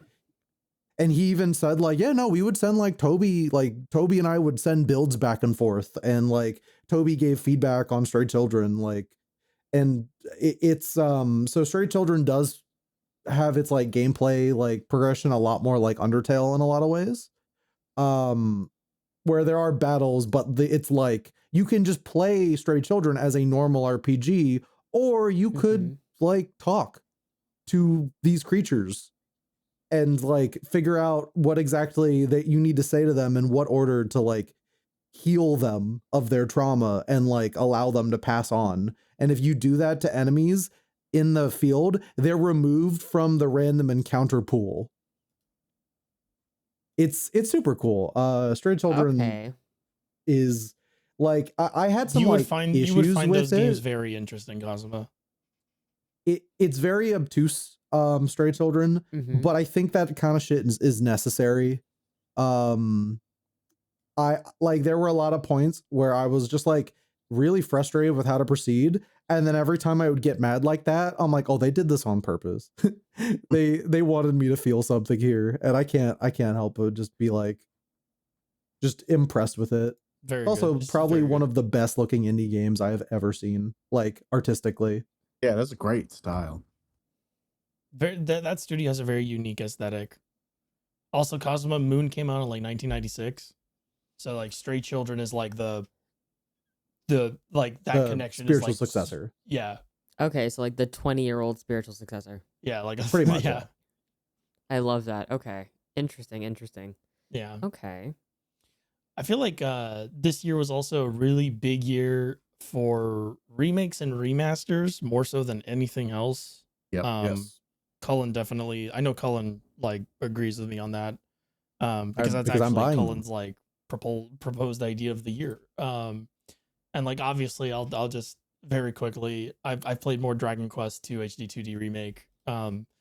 Hey, do you want to know that's- how much the Dragon Quest 3 HD 2D remake made? how much? It sold over 600,000 copies in less than a week in Japan. Yeah, That yeah, sounds right. yeah. Well, That's well. my goat. No, he's got to go to bed. He's got to go to bed soon. He's got to stop making games. He's starting to. He's starting to He's unravel. like, you know what? I'm thinking AI might be pretty okay. And I'm like, no, retire, Grandpa. No, Let's do go. this. Let's go. Please lay Bedtime. down. Yep. Yep. Time to go to bed. No more. Yeah. Sleep on that. Wake up refreshed. Think about it. Think twice. But yeah, Dragon Quest 2 is really good. A lot of good remakes this year. A lot of good remasters this year. A lot of good re-releases this year, to be honest. And I think that's like worth pointing out. Like it is sort of like a thing to be like wary of a little bit, where I'm like, you know, it's not ideal for like some of the best games that have come out this year to have been like re-releases of older titles, where it's like I personally prefer to see like newer stuff, and we've gotten a bunch of newer stuff too, but a lot of like the conversations around stuff has been like remakes, remasters, and whatnot. And like I think there's still like some really good stuff that came out this year in that category. I'm trying to like, yeah, because like I feel like You if played a it fuck wasn't ton for of the them. fact that the Dragon Quest 2 HD was a remake, I'd probably be like singing its praises more. Mhm. Yeah. And I did, but I'm like, oh, it is just Dragon Quest 2. Like it's a really good version of Dragon Quest 2. I would argue Okay. that it's like almost it's so fundamentally like It different almost that it's feels like like new a different thing. game. Yeah. Yeah. Mhm. No, it does, but it is still like Yeah, it's working off of like existing. Yeah. I was And then, almost like, um, wow, this is really cool, guys. I would have loved this to be an original Dragon Quest game. Yeah. I mean, even like Octopath Zero is technically kind of a remake. Yeah. Yeah. Is Yeah, it? And that game was Yeah. great. It's, Yeah, oh, yeah, Octopath Champions of Zero- the Continent, sorry. the mobile game, but like turned into a single player Wait, RPG. Is that what they did? Yeah. Yeah. Oh yeah, will because the say, mobile though, game's like, already dead, right? It's still going, but it's Kinda. owned by, who's it owned by now? NetEase, I think. NetEase? I think it's Yeah. only Japan too, right? It's no Yeah, longer it English. ended in the West, but Square gave the rights over to NetEase to keep running it. Mm. That's actually quite common these days, by the way. Very Yeah. interesting. I'm glad you brought up Octopath, because I feel like I would have wanted to mention that as well, because like I reviewed Octopath Zero and I was like astonished at how much it did just feel like they slapped a mobile game into a single player premium RPG in a good way though. Yeah, but it kind of like works. It does work. It's weird. It even has the thing with like mobile gacha games where it's like, no, it gets really good like 30 hours in. Yeah, that You just have story to get goes some through these, like- crazy places, man. Holy, that team Yeah, was like you they get were doing something with writing that game. mobile writers are like, I think some of the most They're like unsung underappreciated. heroes. Yeah. Yeah, 100%. Like the fact that like honestly, my favorite Nier game is that mobile. Oh my like god, the that mobile game's Nier so game. good. I honestly hope they do the same thing they did with Octopath Zero with that. Just turn it into a single I player feel like game. they're gonna. Please, I need my gay 'cause, like, the people in fucking- my Nier game. The Fate Stay Night writer spends most of his time writing Fate Go, and then every once in a while he reminds you that he like writes real things with like the Tsukahime remake and stuff. And he's just like, all right, guys, mean, I'm going back to Fate Go for a couple years So, do you know why they moved him to Fate Go? because he wouldn't Fate Go home. No, because the writing was so fucking abysmal that they literally fired the guy that did the I think it was like the first like 3 chapters of the game or something. They brought why when on you get Big to Babel- Dog. Yeah, That it was fucking- basically it was Subway Slammer shit basically. I was And gonna then- say, that and then- fucking yeah. happened Yeah. in And so they were Persona like- 5X. Yeah, so basically they were like, okay, you're coming back for Babylon. And I played Babylon, the Babylon chapter or whatever, Babylonia. And I was like, this is so good. I can't believe I'm crying playing Fate Grand Order. It was really good. But basically, he was writing it. And then they brought Urobuchi back for like one of the arcs. I think he brought like 3 of them. And then they got that guy back again. So they basically only handed it to people that they believe are good with the fucking IP at this point. But yeah, no, they got Subway slammed. That's why he came back. I forgot about Subway Slammer. I Oh, changed my man. game of the year. Persona 5X is the game of the year. I'm the king Subway of the Slam. subway. Dub the king of the Subway. Honestly, they should have. it's They should have funny- let that guy keep cooking because that was fucking so They funny. should've. It's so fun. Like Octopath Zero is fascinating because it really does feel like that kind of happened because without getting too much into it, the initial 3, I guess, like storylines that you play in that Champions the Continent are like the Master of, and it's it's like wealth, power, and fame. Do I have that right? It's Hayes? fame. Yeah. Yeah. And like, I don't know if you agree or not, but I thought that those to be pretty trite and bad. Yeah, I I was agree. so bored. A couple of the And then, villains like- were the villains were okay, but like the actual storylines themselves, yeah. It's I think okay is the best way to put it. A lot of those villains are the like kind of villains where it's like, I love killing puppies for no reason. Wait, in what? And In what game? Octopath. Yeah, literally one of the Champions villains is Continent. this playwright who like Oh, he only gets his He's just, ideas "I by love like murder." murdering people. That's how Yeah, he gets his We're gonna- play He's like, ideas. I fucking love murder. I love We're gonna- murdering actresses, and they let me do it because of my Riz. My We're gonna Riz find lets me out. murder people so good. Oh, And then okay. you're going like, oh god, this game's bad, isn't it? And then as soon as you finish those, it's almost like the adults re-entered the writing room and killed the guy who made those, because immediately after, it's just like genuinely compelling art. We're gonna find out Like, that like you have- all these writers for all of these like mobile games that like did the early stuff and then were ousted were all mentored by the same person. Like we're gonna find out like there's a connection here, and it's gonna The be like, Miyazaki oh, that of mobile explains game it. writers. It's like, It's oh, like it's fascinating. I genuinely think like Octopath Zero is one of the like it's probably going to be one of the most underrated games of the year. And I don't even think it's like a perfect game by any means. It's a huge mess of a game, Mhm. but like I really enjoyed it. Yeah, I completely agree. I feel exactly the same way. I think we both gave it an 8 out of 10, right? I think so. Yeah, Yeah. and I think our reviews ended up being similar where we were like, We it's almost like, had similar headlines even. yeah, it was like, it's fun. Like, it's a huge mess. I respect that it comes together, but what the fuck was that?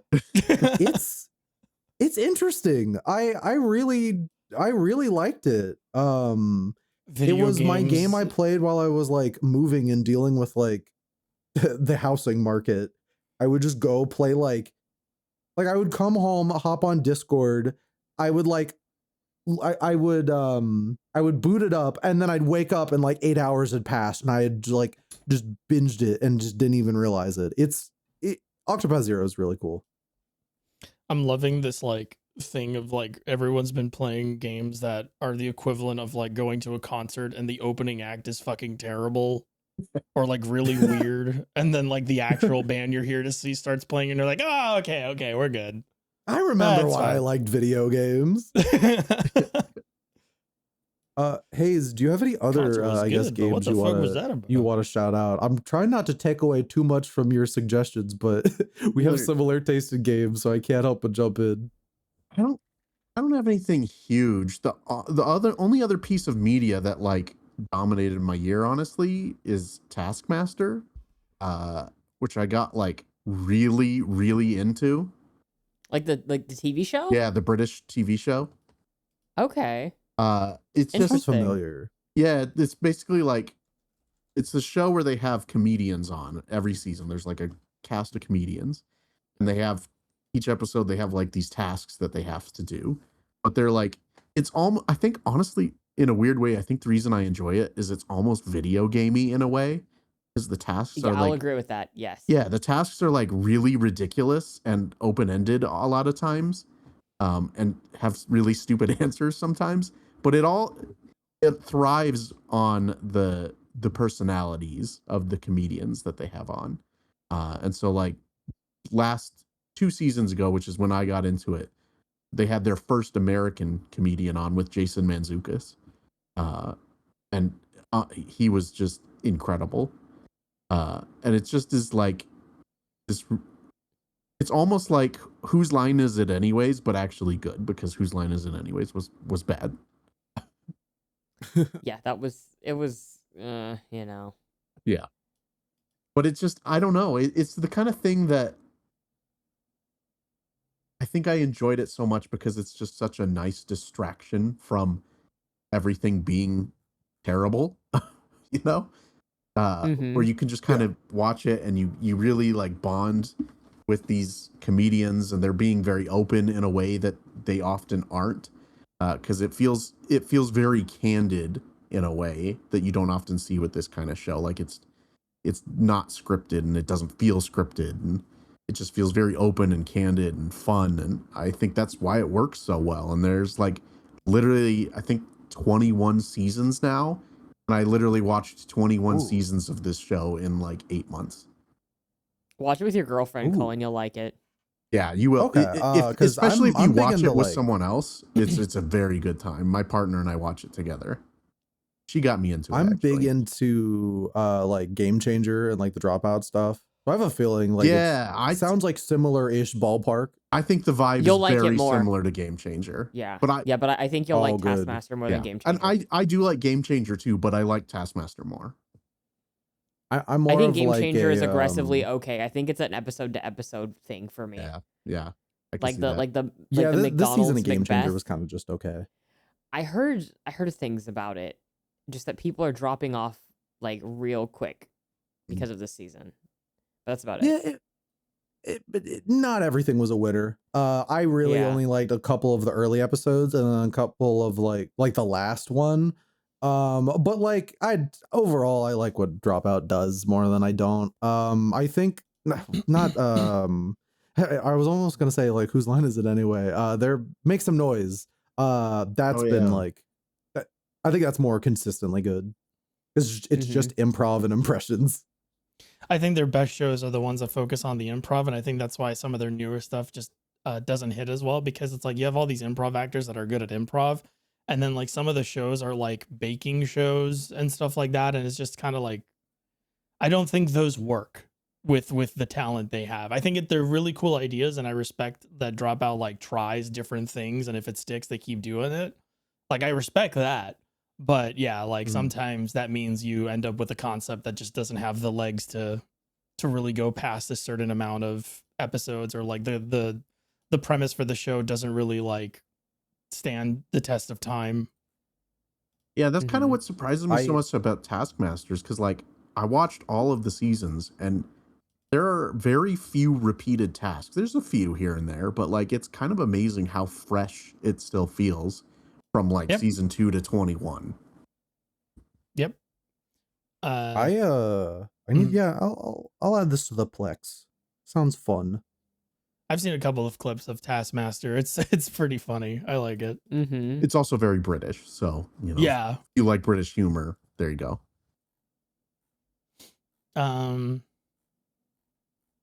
I did. I have an idea for things to talk about, unless you wanted to go into another thing you liked. I was gonna switch to hater mode for a second. Yeah. I actually Hater wanted mode. to do that. Hater mode. What Let's- are we hating on? Because I know Kaz might have to leave suddenly, so I'm like, you know what? Let's go into the thing we hated the most this year. Oh, I can do that. Oh shit. Okay. Wow. What did I really? Okay, on the podcast this year, what did I really fucking hate, guys? Bloodlines 2 was a fucking wet fart. Yeah. I mean, I didn't hate that. Like, That's true. was it really just 14 this year? I think so. Well, yeah, they did make a new Final Fantasy 16 port, so you didn't have to go like on hater mode for that. Oh, that game is insignificant. It sold like nothing by comparison to like other things that were even less significant than it. Rip to Square Enix regarding that. That game, okay, that game was literally That's the hater made. we know and love. Yeah, well, okay, the problem is that game was basically made in a lab to cater to me, and then I played it, and I was like, this is arguably one of the worst, most sexist evil games I've ever played in my life. There we go. You still but got it in you. I know, but there's one thing that I just really hate this year, and it's giving it up to Sonic Frontiers. And you're Really? Sonic Frontiers. Wait, and Sonic that's Frontiers is the because- game you hate? No, I hate giving it up to Sonic Oh, okay, Frontiers I get it now. because Sonic Sega Sound Team, I was not familiar with your game. Oh, So- yeah. yes. Yeah. Now, So now you're seeing the light, my brother. So a little bit of background for me. I used to skip school to go to post-hardcore shows. Everyone kind of knows that, right? Mhm. So I know who Cullen is. I used to listen to Sleeping with Sirens. Mhm. Not my favorite band ever. It's neither here nor there. I'm really not that brand of like, screamo, emo music. I wouldn't call them emo. They're like sort of like post-hardcore-ish now. But a new Final Fantasy 14 patch released this week. I don't play that game anymore, but there is a lot of buzz about a specific song that's in Yeah. the game. I know that Tom one. Morello collaborated with this band called Beartooth to make a song called Everything Burns. And it's some hot shit. It's really bad. Like, I don't know what the obsession is with trap this season because they're in Latin America, which is not associated with trap. That's like the wrong community, I guess. And it has like, like they share the chorus on social media, which is like, it's fine. I'm like, okay, it's music. They're finally putting like decent music in Final Fantasy 14 now, because it's been pretty fucking bad for a couple of years. And in my opinion, I'm gonna say that, okay, as God's this is an greatest opinion-based hater. podcast, so that Yes. goes without saying. Yes. Well, I just want to say that because someone might hear it and they might like 14, they might get like sad about it. Though this is where I go to bitch about this game. Square Enix. Oh yeah, you're right. reps, You if do you're need to listening, say I'm that so- because now that we're stealing Hayes's clout, we're Exactly. gonna bring new people Yeah. in. Yes. So I'm really sorry about that. We gotta filter them early. So a problem is that I also have really high standards. Everyone kind of knows that. Like Hayes and I were at dinner with people. They asked me how I felt about something, and I was like, you need to understand my standards are really high. So, and that was really funny in the context that Hayes knows what we were doing. And just, I cannot tell, I can tell you guys after the podcast, but like basically that song comes out, right? And then I remember, wait a second. I remember reading an interview with the head composer of Sonic Frontiers and how he was a big fan from first to last in Sleeping with Sirens and The Used. So I'm like, okay. You guys know who those bands are, right? Yes. Okay. So I'm like, okay, let's go listen to some Sonic music with Cullen and see what that's like. And I'm like, okay, I think the music they made for Sonic Frontiers is better than anything that's been in Final Fantasy 14 for the past 3. Yeah, The Sonic moment Frontiers is Uematsu, good. yes, the moment Sonic Uematsu Frontiers stepped is away, amazing. Yeah. yeah, It's the a- music is fucking insane. I interviewed like, the I'm gonna be composer real. when that came out at the end of the year. Oh, Like I liked that soundtrack so much that I was like, I want to do like a year in review interview on this. I mean, They've it's got, really like, fucking good. It's really good. 6 or 7 vocal tracks in that game, and they're all bangers. Oh, Yeah. Kellen Like- Quinn. Oh, It was so fun to play that, and like I don't remember that time too well, but like I don't think they said that Kellen Quinn was in that game pre-release. So you play think it so, no. and like you get into the boss battle and he goes supersonic and that music starts fucking playing and you just start crying and you're like, I don't know what this is doing to me. I'm What's happening?" undefeatable. I'm hanging on till the end of It's- time. It's so fucking good. But, Whatever yeah, they it's- make next, that's gonna be one of the best games It's- ever. And Sonic like, is a there was series even. Yeah, go ahead. Oh, go ahead. Oh, okay. Well, I'll even say like the theme of Infinite or whatever his name is better than Everything Burns. I really think 14's music hasn't been really good since Uematsu stepped away because, and here's this thing, I'm gonna be really fucking mean about this, is that even in Heaven's Ward, you could tell a lot of Soken's composition are extremely derivative of other music. Like it to the point that it's kind of like, this is a song you heard on the radio that you remade worse to put in Final Fantasy 14, which, you know, fair, like, it's whatever. I listen to music, not to Yeah. be that fucking jackass, but I, you know, listen to a lot of different music. I like music. I used to be really involved in like the post-hardcore scene in like the Midwest specifically. So that was like, you know, Norma Jean, Emery, August Burns Red, like all of that. I know people that were in some of those bands. Mhm. Final Fantasy 14 fan listens to music for the first time. Love that sweet No, music. no, that's what it said. That's It- literally what these people sound like to me. Where they're like, I know. this is They've amazing, never heard and Power I'm Man 5000 in their lives. exactly. Ah. They've never listened Sometimes to a I'm even Robert like, have you Zombie. heard other Final Fantasy music? Like, No, Yeah. yes. Oh What- my what is god. going on? Yeah. Oh my god. Because it's okay. Oh, Hayes, I love you so much right now. Like my it's not. God. I don't think it's one of the best songs ever. But like I've heard some of the 14 stuff, and I'm like, I every time I listen to one of those songs that are like heavy, I'm like, I think back and I evaluate it compared to like Jex's theme in Final Fantasy 10, and I'm like, And it has nothing. It has nothing on what is it? Yeah. Outer Overworld or something? yeah. I think it's Overworld, yeah. Yeah, yeah.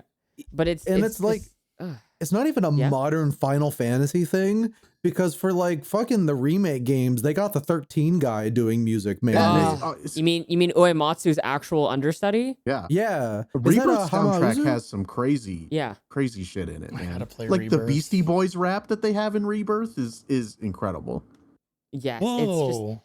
It's just, but yeah, I hate to give it up to Sonic this year, but Sonic Frontiers, I was not familiar with your game. Honestly, if you just put those Kellen Quinn like songs on an album, that would be a really, really legitimate like probably sell well. post-hardcore album. Yeah, it would be like Yeah. the Doom 2016 soundtrack, where Doom was just a fucking metal soundtrack. This would Yep. be a post-hardcore soundtrack. Like, Yeah, or like they have it. It's called the album. Sonic Frontiers soundtrack. Wait, The rare- really? Yeah. Well, no, like the music is out. You like it. Oh, They put so that. you can that just music buy the out. album. You can just buy the I'm album. Pretty sure. Like I don't know how like game soundtracks really work anymore. Okay. But like I think they call the album Stillness and Motion. Okay, so like, Cullen, honestly, if you know if there's a concert where they're playing Frontiers music, please let me know. I don't even fucking go here. I don't like Sonic like that, but I like music, and I will go to the fucking concert. If they somehow ever do it again and we are somehow in the same city, I would love to go with you to the like the Sonic like live music. I forget whatever they fucking called it. I went like 2 years ago when I was like getting really big into Sonic. That shit, fucking the energy, it's so infectious, and they do play Frontier stuff. You're not necessarily getting Colin Quinn Yeah. there. Like I think they did it at least once, and you could probably look up the live recording of when Kellen Quinn it was like the orchestra or something, I don't know. Yeah, But yeah. look that up. Like live, it's pretty fun. Because like right now, the two things I want to hear in concert are like, so Brian, I think it's like Brian Taylor is his name or something, the composer for Far Cry 3 that also composed a lot of Marvel movies afterwards, and Assassin's Creed Black Flag GC, by the way. Yeah. Sometimes he plays the ending track for Far Cry 3, I'm Sorry, at concerts, and I just really want to cry like at a concert. And just experience some really good, genuinely good music, like I guess at a Sonic concert, because this literally blew my fucking mind. I've been listening to hang on, let me pull up my list. Sonic has a long history of fucking nailing the genre of music Yes. choice that it does. Yes. Like Sonic Adventure 2 has great music. Sonic Frontiers has great music. What's the fucking ending theme for what's the In His World? Sonic 06. Sonic 06. Unfortunately, great soundtrack. Great game too. Yeah, Yeah, so- I'll fight you in the desert. So That's okay. I've been listening to GC just Undefeatable. listens to like what people say instead of playing Yeah, video games. Well, I've been listening to Undefeatable and Find Your Flame, and I'm like, I just, you know what? Like, Have again, you played Frontiers? I reviewed Frontiers, Oh, cool. I could have. but I totally forgot this was in the game. Yeah.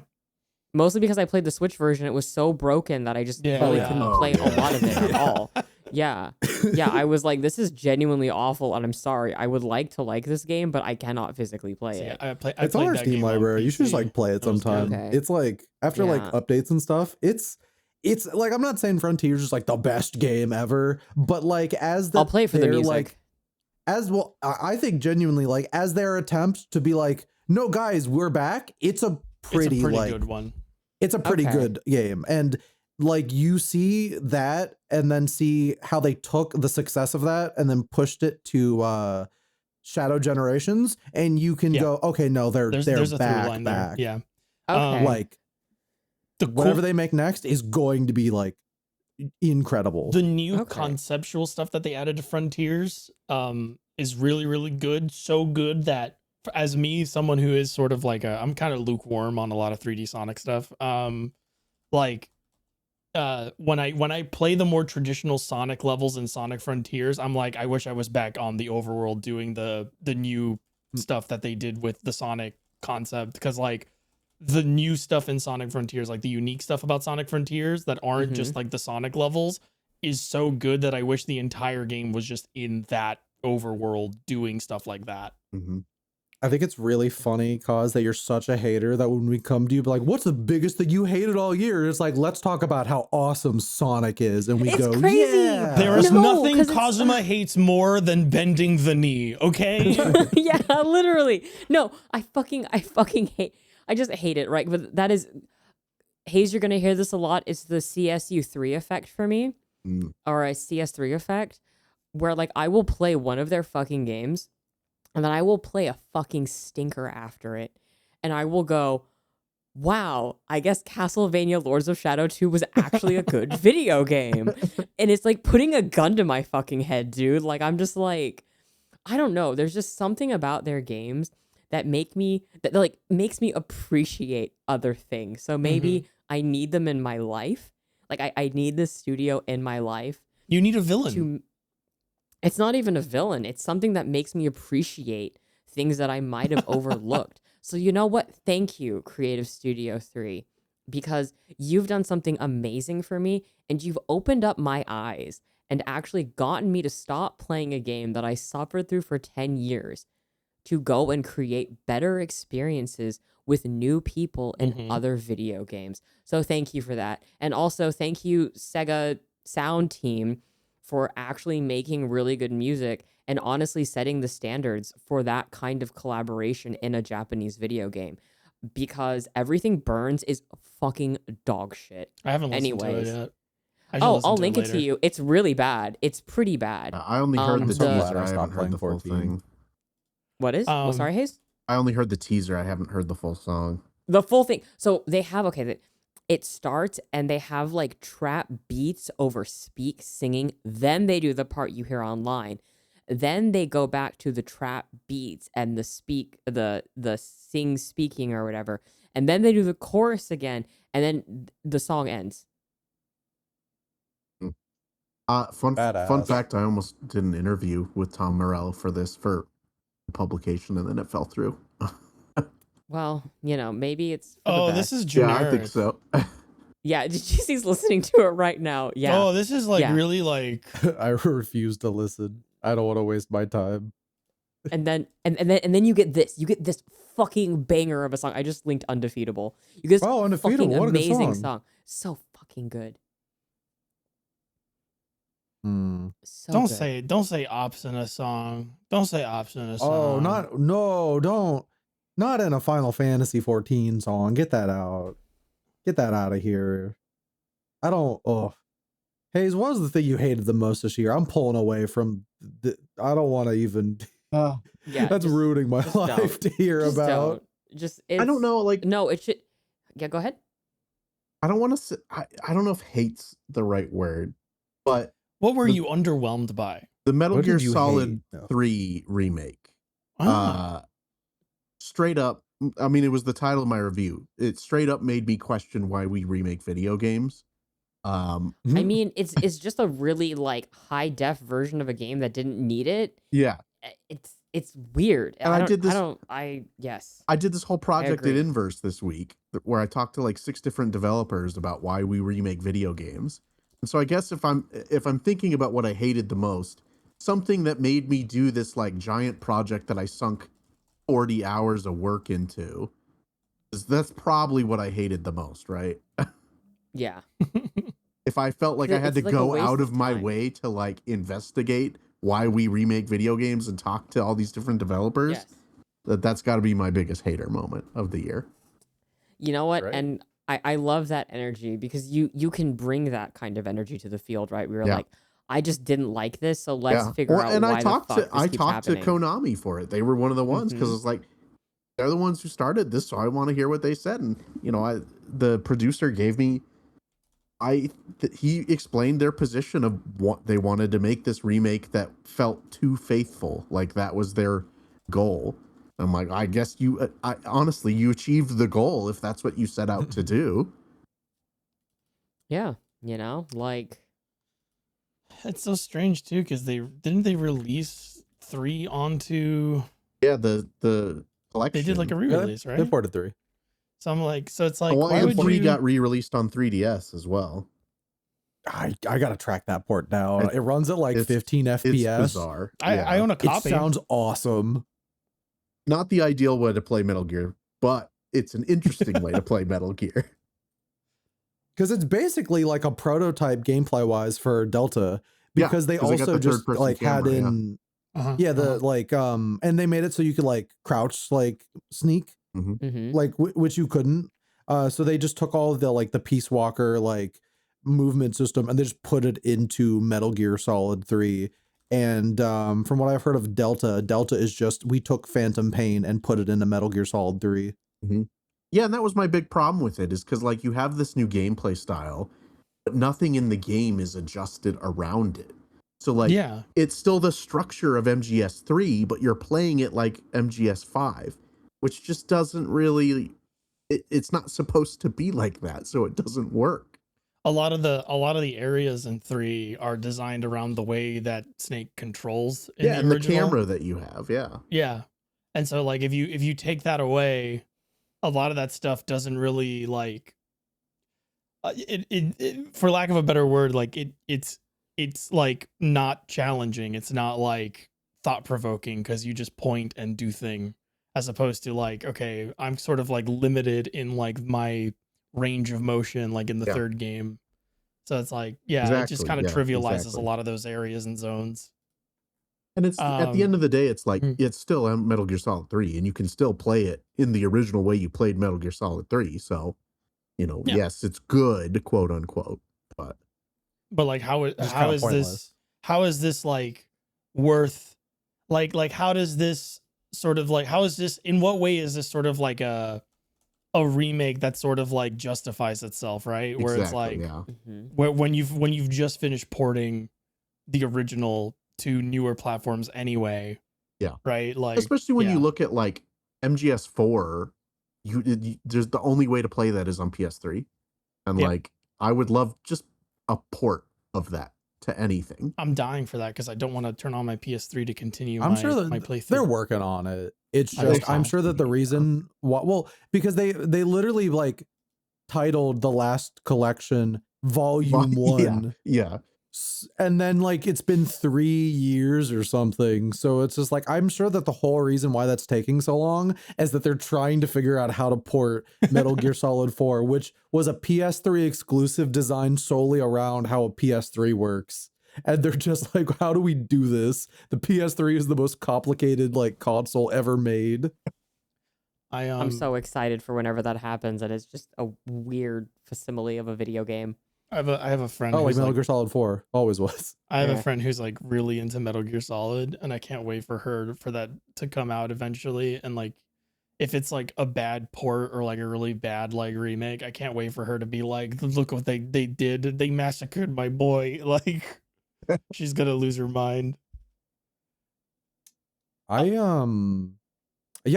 honestly I don't think like while there were a couple issues on launch with the Volume 1, it was overall like a pretty solid like version of Yeah. those games. I think I reviewed it, and I liked it. I quite liked it.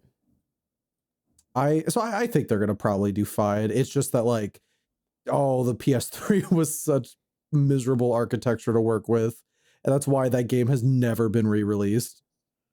But GC, what was the thing you hated the most this year? Well, the thing I hated mine's kind of like an awkward pick because it didn't come out this year. Like I said, I've been playing a lot of older stuff, and I'm literally looking through my Steam library right now to like refresh my mind of everything I played, because I have everything organized by like the month that I was playing it in. I honestly, actually, I do have one from this year that we can talk about. I was gonna say Assassin's Creed Odyssey because I played through that and I was like, wow, that is not my favorite. Let's just put it that way. But That's Monster, very generous. Yeah, I was like, what the fuck? You were literally like, this is dog shit. Yeah. This is fucking trash. well, I hate this so much. I had my moment in the previous episodes, you know. My pick So was was it almost Monster Hunter Assassin's Wilds? Creed Valhalla, so I feel Oh. Oh, Valhalla is not good either. That's the one I started a month ago. I got to go back to it. And yeah, it is Monster Hunter Wilds. Oh shit, you're right. That game was awful.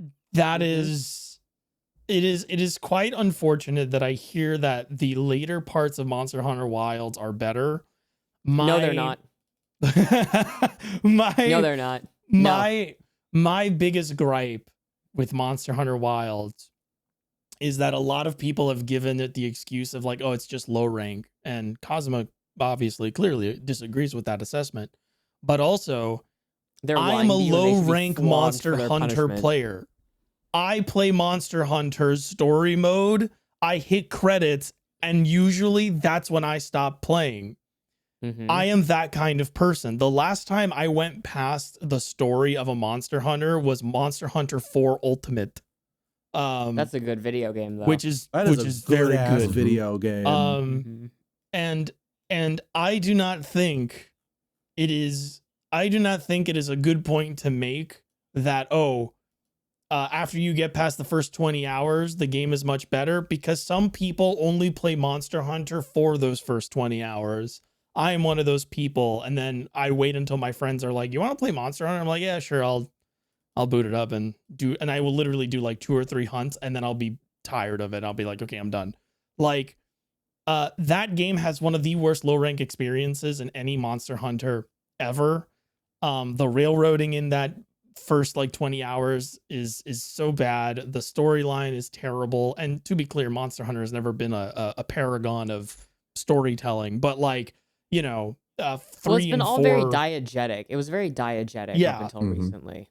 Yeah, and 3 and 4 were like kind of fun with it. Worlds, I know some people will say like oh, Worlds is like colonialist bullshit, but it's more they're not really there to colonize. They're literally a research team that like is there to just study shit. And like I found that more compelling than Wilds, which is literally like Go help the natives. colonist savior shows up. Also, Yes. just a weird sticking point. I know people there's probably like a good answer to this, but like if these people don't have weapons and they don't like make large structures with metal, why do they need a forge? It just doesn't make any fucking sense. But anyway, yeah, super underwhelming. It's just like the game ran like crap, and I have a good system. I don't have a crappy system. The fact that like your best rig will still run the game at like 30 FPS is embarrassing. I bought a new PC for that game. You did. I spent hundreds of dollars being like, no, I want to be optimistic about this. And it still ran like shit. And I have the best processor you could get on the market. Yep. And it ran better for me on my now 5-year-old PC. It did. Did they ever fix the PC performance? So according to a friend of mine, fixing it. They said they're fixing it today. Sorry, according to a friend of mine, they have been patching it, and the other day she was like, "Oh my god, look, the Monster Hunter game works now on my thing," and I was like, "Oh, did you get new parts?" She was like, "No, they finally like did enough to it to like bring it to where it was," and she was like, and she was like, "Wow, it's almost like the game was supposed to come out around now and not like 6 months ago." When it was very clearly not ready for release. So apparently that's better, but like still one of the most in my opinion, one of the most embarrassing things Capcom has ever released. Like just in poor shape, poor design, poor execution, just all around. Monster Hunter Wilds to me is like one of the most embarrassing things of this year. I don't think it gets talked about a lot, but like I think this is easily one of the most embarrassing things that I legitimately consider like a thing that's worth evaluating, because there's like a bunch of like Gen AI crap that came out this year where I'm like, I'm not even gonna. You don't even you are DQ'd from the conversation. You're not even even in the fucking house. I'm gonna be real. Sure? Well, I mean, we could talk about no, cause you go first, and then I'm gonna because that springboards me into mine. But no, you go first. Be real. I'm gonna be honest. I'm probably not gonna play another Monster Hunter game after this. Yeah, no. I'm going to play stories, because like those games are made by people who like making video games. I have heard really, really good things about stories. And I have stories seen you play a few of it. Yeah, stories 3 looks really good. And I'm like I like that like every time they put out one of these like bad Monster Hunter games, they go like, no, wait, here's an actual good one. It's a turn-based RPG. Yeah, and I mean, okay, here's the thing. So they have 2 teams working on Monster Hunter. They have like the global team basically, then they have the B team, which is the Japanese focused like market games, which is Rise. If they do one of those again, I'm interested. Rise was great. Yeah, but if they keep doing this like global mass appeal thing and they just keep shaving down what made the games interesting, you know what? Far Cry 3 is there. I'll just go play Far Cry again. Like, I know that's a running thing for me right now, but like I will literally go play anything else. Hey guys, I don't need to play new Kazuma. video Welcome games. to our 99th playthrough of Far Cry 3. On this playthrough, I will be doing all the voices in a New York accent. Look, why need Monster Hunter when Wild Heart's good? Wild Hearts. Yeah. Yeah, we got to play more. We got to play more of that. We do. The switchboard's pretty good. That game is like, I never thought Fortnite building interesting mechanics in a Monster Hunter game would like go really hard, but it does. My biggest hater moment of the year, I'm just gonna it's specific to an exact game, but I'm just gonna say Forever Entertainment. Who's Forever Entertainment? The Front Mission 3 remake is one of the most my god insulting things I have ever played. Oh my god, it looks like shit. They AI generated, replaced all of the like the internet like the online like the in-universe internet images are all just AI generated based off of the original like low like low res images. It just they took a game that is probably one of the most sauced out PS1 strategy games ever, and they just made it generic at best and ugly and insulting at worst. I gave that shit like a 3 out of 10. I was probably too nice. You should And have given then this shit a 0. we got harassed because of it. And I think Nintendo Insider got blacklisted from them because of what we like put in that review. But it's just It's the awful. truth. Yeah. It's like you said, Doesn't that insulting, game, like- honestly. Doesn't that game have like it has like a background image on like the in-game web browser of like it's like a tank or something, or like a downed helicopter, and then like the Gen AI thing like interpreted it as like a completely different object, or like there's like a That's like factory. everything. There's There's like a factory. The factory one where they replace it with like a factory line. Well, I think they the replace it original with image is like supposed a to be- highway. Well, there's that, but there's one that's just like it looks like a bunch of people around like a complicated computer system, and it replaced it with what looked like a factory line of diapers. There was also the one. There was like this like outdoor area or some sort of like, I forget what it was, but like it like they put the image through like a Gen AI upscaler. I don't even I don't even know if it's Gen AI. I think it might have just been like an upscaler, but like they made no effort to like improve or like redraw it in a higher resolution for it or anything. And so when it upscaled it, it like interpreted like this like, I don't know, like a skyline as like an indoor mall, and people were like walking inside of the fountain in the mall. It was really fucking bad. Though. Like, yeah. It's and you know they've denied it like crazy. You gotta be fucking kidding me. I'm at that point it's not almost like, if it's not Gen AI, what the fuck were you doing? Exactly. Like there's no instance in which that looks good, because it's like, okay, like I have eyes, no like human source, being, my fucking eyeballs. Yeah. I can see what you guys did to this. You fucking did you this. Like, did nobody no shot. think, like, did you not think that somebody would not pull up the original version of the game to do comparisons? Like, which is the first thing I fucking did. yeah, because that's the obvious thing to do. And like no human being, that's why like the claim that it's like, oh, we didn't use AI or anything is like absurd, because it's like no human being would look at those original images and confuse them for what the remakes images confuse them for. Like no human being would look at like an image that's like pixelized and go, oh, this image of this mech is clearly two men shaking hands. Like that's nobody would do that. Nobody's gonna mistake that. You know, the only thing that would mistake that is a computer that is trying to guess at what the image is. Yeah, it's just, it was so frustrating. A lot of the people that were like sending us harassment for that, because it's just like, there's a certain kind of fandom for like really old dead franchises where it's just like, no, but if we like defend this like religiously online, they'll make a new one. The It's next like, one will you be guys better. want Forever Entertainment making a new Front Mission game? Yeah, and it's Are like, you serious? and also it's like, if you are okay with this and you endorse this, they're gonna keep doing it. There's no incentive for them to not do it in the next one if you like blindly like support them on this release. Like that's not gonna happen. Like you what you're telling them is, yes, continue using the Gen AI stuff in these things where you're, for the new Front Mission game, they're just gonna do that. Like you're not like, do you not want like a, you know, like a good remake? Do you not want like a good Front Mission game? Like what are we doing? How does this improve the situation regarding the series being dead? It doesn't. And they also put out a new like House of the Dead remake. It's the House of the Dead 2 remake, which is apparently fucking awful. Yeah, I heard that. Too.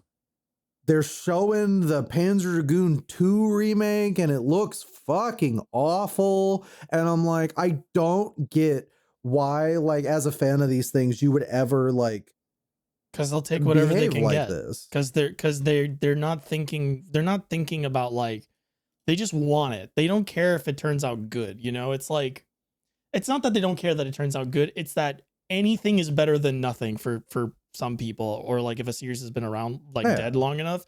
But it's like that's not true. Like anything would not be better than nothing, because if you get something that's worse than nothing, like you will be unhappy, and then you'll be like, man, like this sucks. It sucks. I'd rather have not gotten any of these and just this series been contained within these. Wow, that's terrible. I just posted a screenshot of the Panzer Dragoon 2 remake where they didn't even bother really putting a fucking shadow on the ground for the dragon. Oh, it's there. It's just so faint that it looks like a part of the dirt on the ground. I am like, I care about Front Mission. Those games are really cool. Watching what they're doing to my baby Panzer Dragoon literally hurts my fucking soul. And you have people see this and try to talk around the fact that it looks fucking awful. Yeah. And it's just like, y'all, you just go play the Saturn games, which are genuinely like, they're massively important and like groundbreaking pieces of technology for what they're able to do in such early 3D. This is how I feel about Aspire's games. Exactly. Yes. Forever Entertainment makes Aspire look like Square Enix. Okay, like Really? Yeah. That it's kind of incredible how far of a gap it is, even though they both don't really deliver on a lot of their projects. Oh god, yeah. The gameplay they showed off is so funny. Like, if you go to around like 340, like right in the middle, and just see like how nothing was made to really like the gameplay first of all together. Starts off with like a 15-second loading screen, which is great. Yeah. And you have this fucking like, it sounds like the laser like beams or like slap sounds. It just sounds like someone just slapping like. I don't mean to insult college students, but this looks like somebody's like end of year like capstone project. Also, like they fucked up. This is suck. It's so funny because all they have to do is say like, "Oh, it's a work in progress." I'm like, the full version's not gonna look any better than this. Come on, be real. No way. And then like you've got people who are just like because the funny thing about the like me getting a bunch of like harassment for forever like for Front Mission is like I'm in their fucking Discord. Like I'm in the Forever Entertainment Discord. You're watching it. And I'm just kind of like, as a spy, I never say anything, but I just scroll to look at the cope. And I remember when that review dropped and it fucking blew the server up. I will like to point out that because we should say this, the actual people that run the Discord were actually very like good from what I remember, what you showed me of like telling people, hey, you gotta be like respectful. Be like calm. A review is a review. They're allowed to have opinions. Yeah. I like that. I like that the community manager stepped up for you and we're like, hey man, like to the people talking, like y'all gotta like chill out and stuff. I should have been like, hey, I wrote that, and then just put my phone down. Bing bing bing bing bing bing bing. Was really, I remember like when I posted that, I was at a funeral, and then I just got a bunch of Jesus fucking Christ. Like I got back from that and it was just a bunch of people just being really mad. It was like half and half. Like there were a lot of people who were like, wow, this looks awful. And then I just got a bunch of comments being like, I can't fucking believe the nice sermon, you fucking idiot. What are you're just saying this because you think AI is bad? I'm like, yeah. Of course. Yeah, it sucks. And this looks like shit. Call us. People got like, listen, I know you want more Front Mission, but you got to call a spade a spade. Like, when you say you want more Front Mission, you want more Front Mission the way you remember it, not like this fucking dollar store, like half-assed fucking like attempt at like capitalizing on your nostalgia. Like, you don't want more Front Mission. You want to go back to a time in which you weren't paying bills. You want free healthcare and universal basic income. Yeah, literally. Like, I don't know. You want like, you don't just want the thing. You want the effort to be put into that thing. When I ask somebody for a favor and they half-ass it, like, I'm upset about that. And when I'm about to like pay someone to do something for me, like if I pay a plumber to fix my toilet and he like does a shit job, I'm not like, well, I'm glad at least he looked at it. No, I'm like, what the fuck? I just spent like a bunch of money on a bad fucking plumbing job. Like, I think it's even different with like remasters or remakes or something too, because like the original game, someone still made that. There was a human element to it. But the shit remaster like this is like you didn't do anything.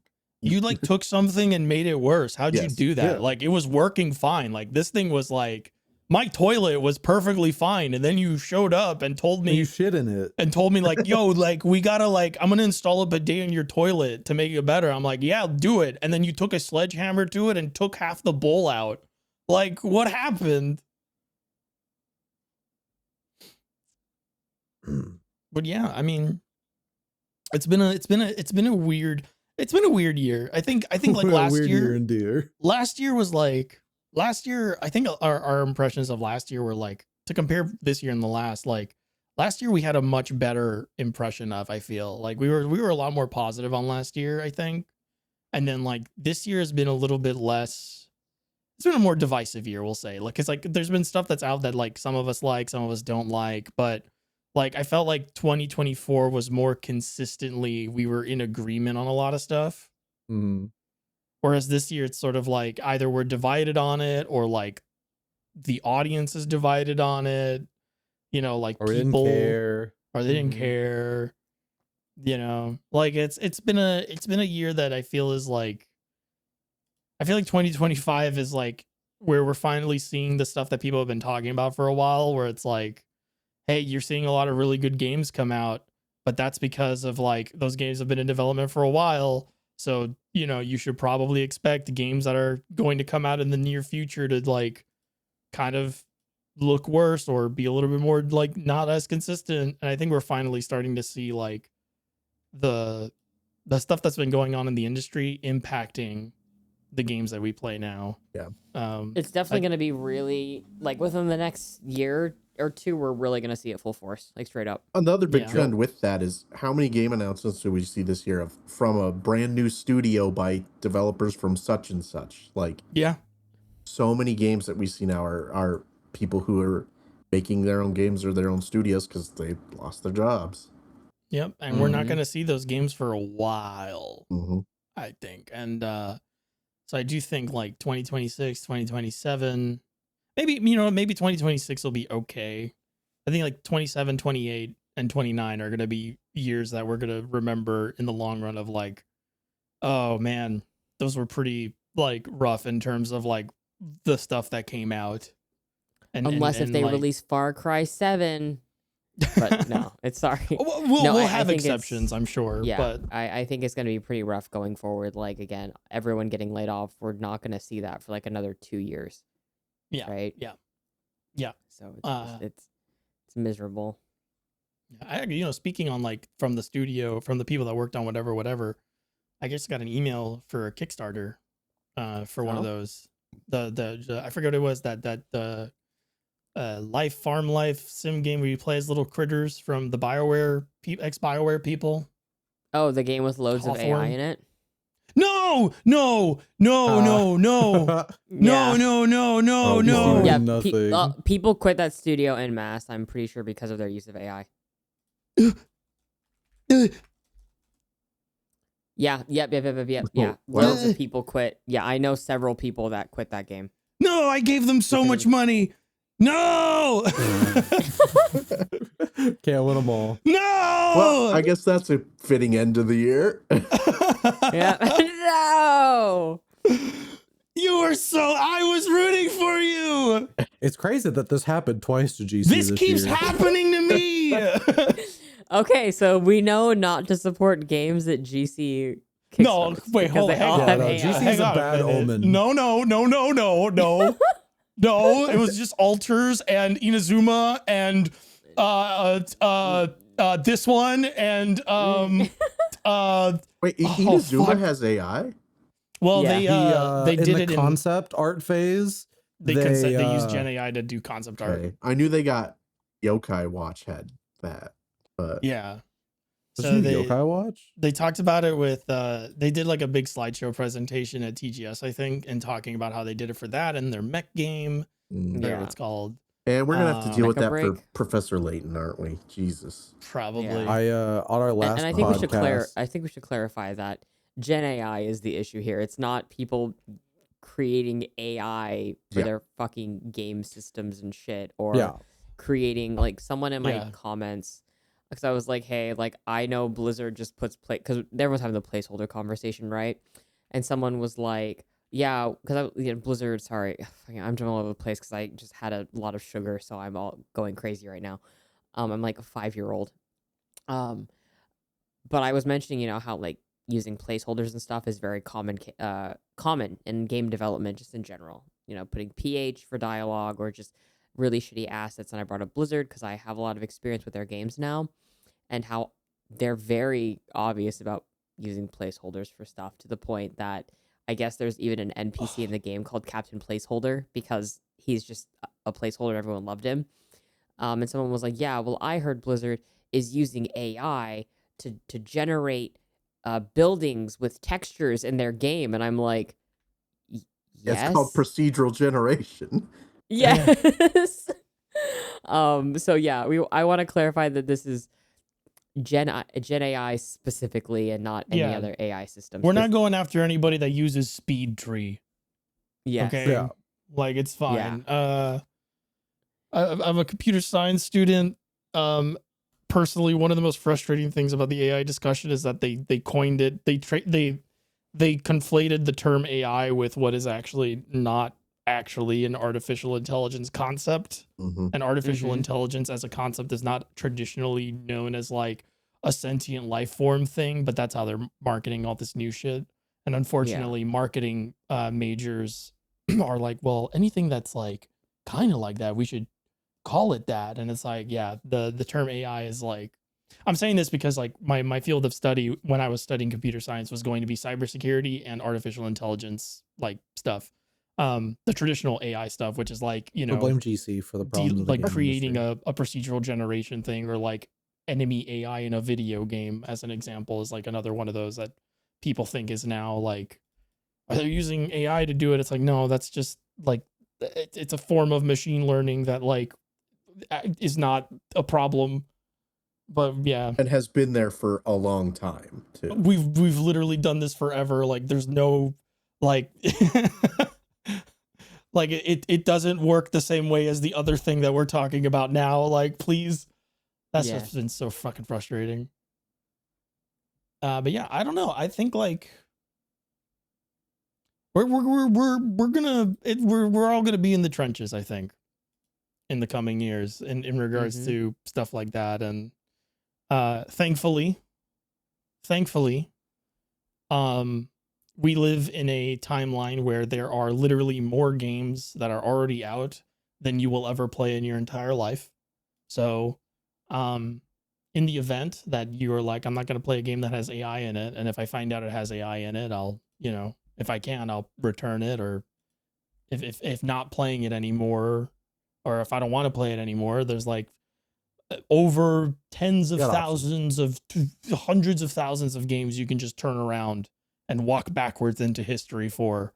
You have like 40 years of video game history. Yeah, it's like you got plenty. Trust me, you got plenty of games to hate. As we've discussed in this podcast, we have plenty of games to hate, plenty of games to love that passed us by and we had no idea happened or we haven't played yet. So, it's okay to dread it, and I think like it's okay to be like on top of that stuff and whatever, because at the end of the day, there's plenty of stuff we can go back to and play, and it'll probably be cheaper for you, and you're gonna have a good time. It's fight the FOMO, fight the feeling of having to be up to date with the new hotness. You'll be okay. And that's what matters, just go play old shit, man. Yeah. That's all you gotta do.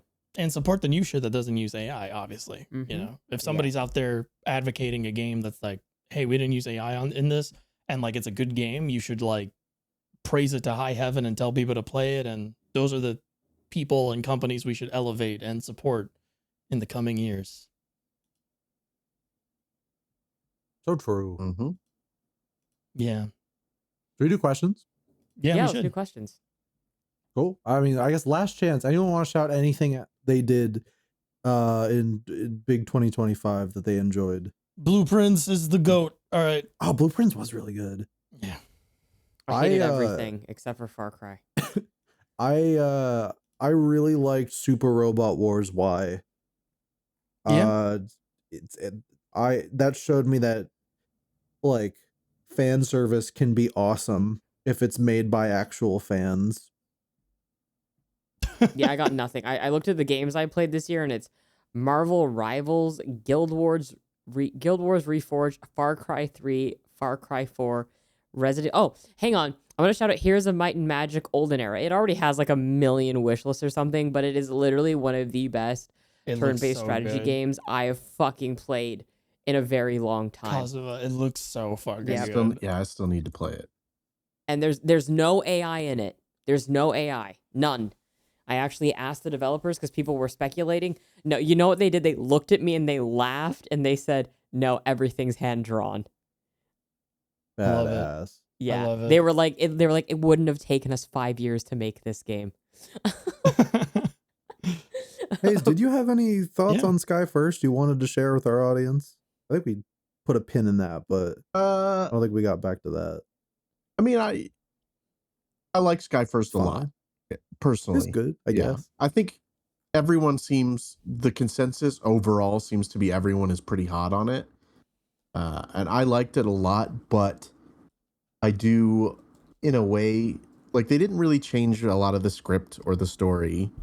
And I think you can very much tell like how far Trails has come in terms of like writing and storytelling. Yeah. So you go back to Sky First and you're like, this is fun, it's charming, but like, boy, this story is real simple. Yeah. So I remember GC started the remake when it came out. And I think he said it's like the way everyone talks to each other in this game is just really boring. Yeah, I agree. Yeah. And that's something that the series has gotten like drastically better about. Literally the game after this one is when Falcom starts trying to write good stories.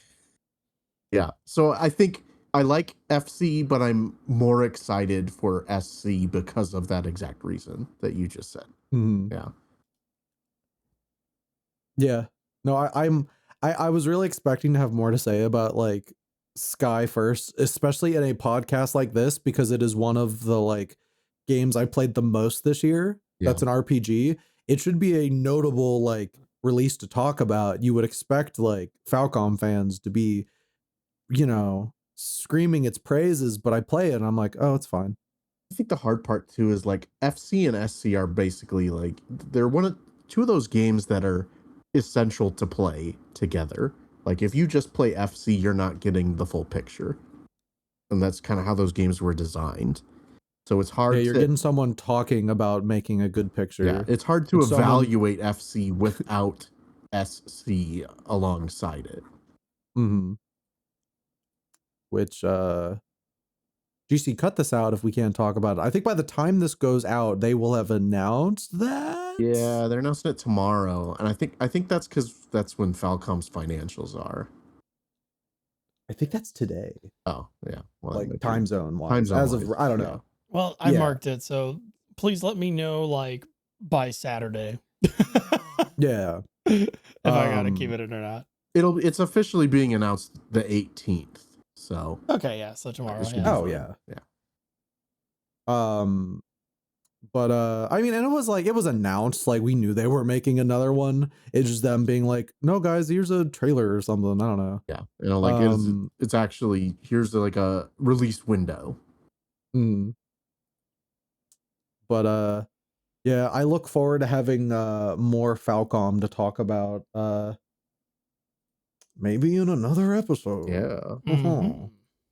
But cool. So lame year, nothing happened. Great. Great. Awesome. Yep. On to the questions. Question, boy. Well, I just really wanted people who actually sat through the last 2.5 hours to be like, oh, I wasted my time. Good. Oh no. Good. That's okay. They like they All right. like it when we waste their time. Exactly. All right. So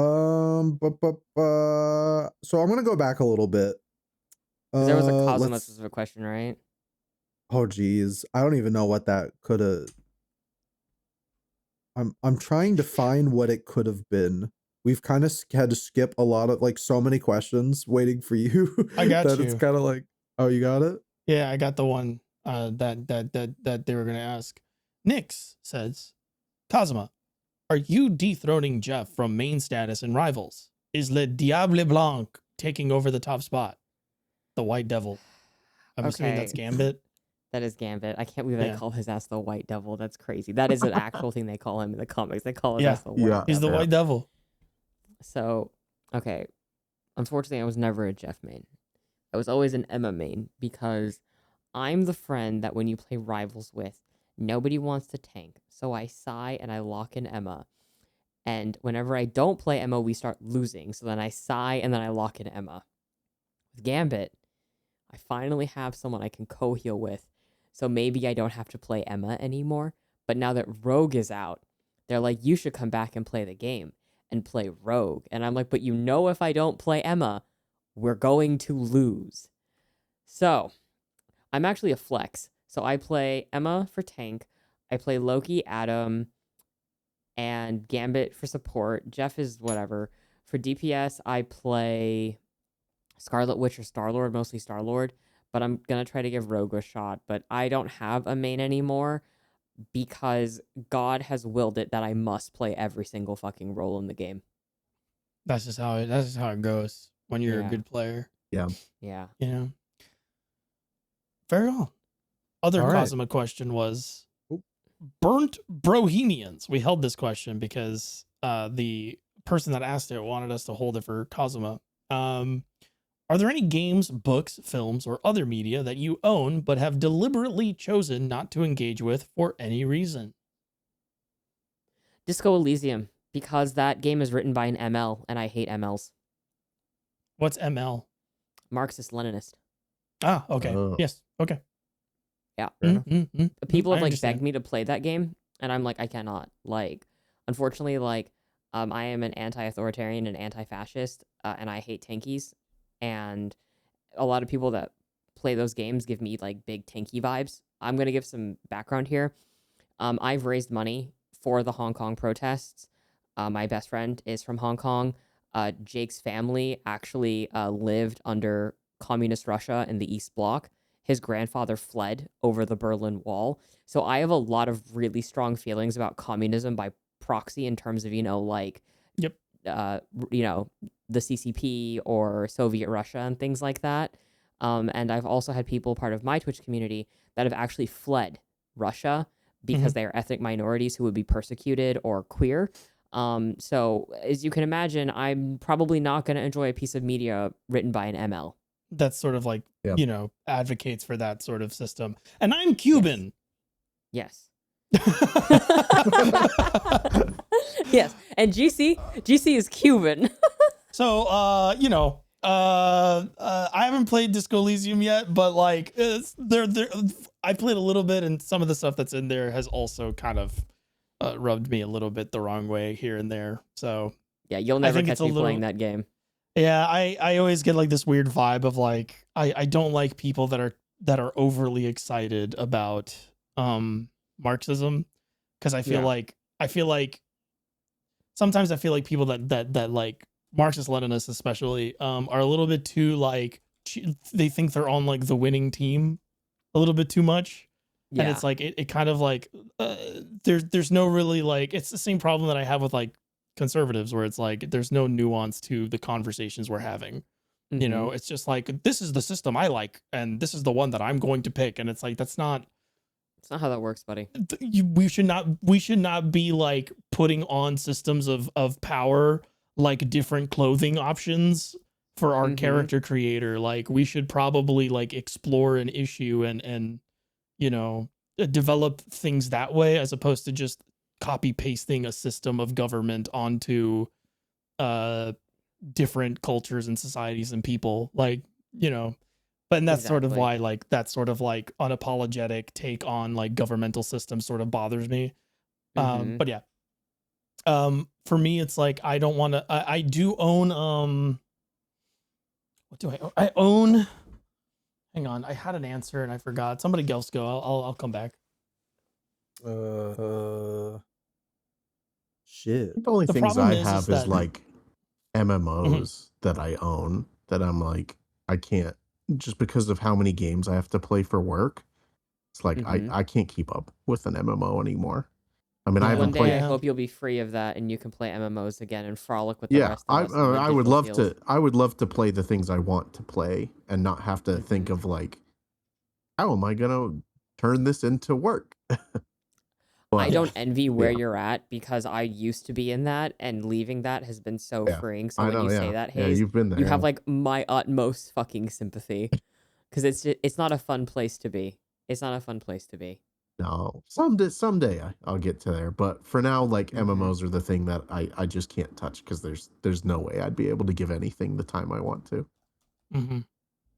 Colin? See, I'm the most ethical consumer of all time, and everything I buy is just perfect and has no issues. So it's like this is a really hard question for me. Well, I was about to say, It's it's like so this is difficult. hard for Cullen because Cullen buys media. Cullen owns media after he chooses to engage with it, and he Yeah. only he opts in. You opt into stuff you like. You don't like opt into stuff you don't know about, and then like Well, I research whatever. everything. So Yeah, so what you're saying is that everyone should be more like Cullen, and that's the takeaway from this question. maybe like Yeah, maybe Cullen's approach is like ideal. Yeah, just do I mean, research. like, I do, like, I'm an informed purchaser, but only because I have brain like problems and I need to research everything and pick everything apart. But like, I think it probably is, it'll end up being stuff like, oh wow, I really wish I got that Indiana Jones game. Oh, well, I have to like re up my Game Pass just to play it. Well, Never mind. BDS.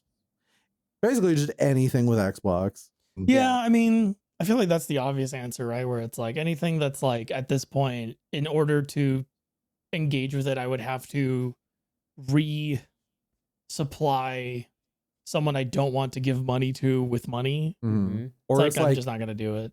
an actor in it is like a huge piece of shit, and Yeah. it's like, Yakuza 3. Oh yeah. yeah, yeah. yeah.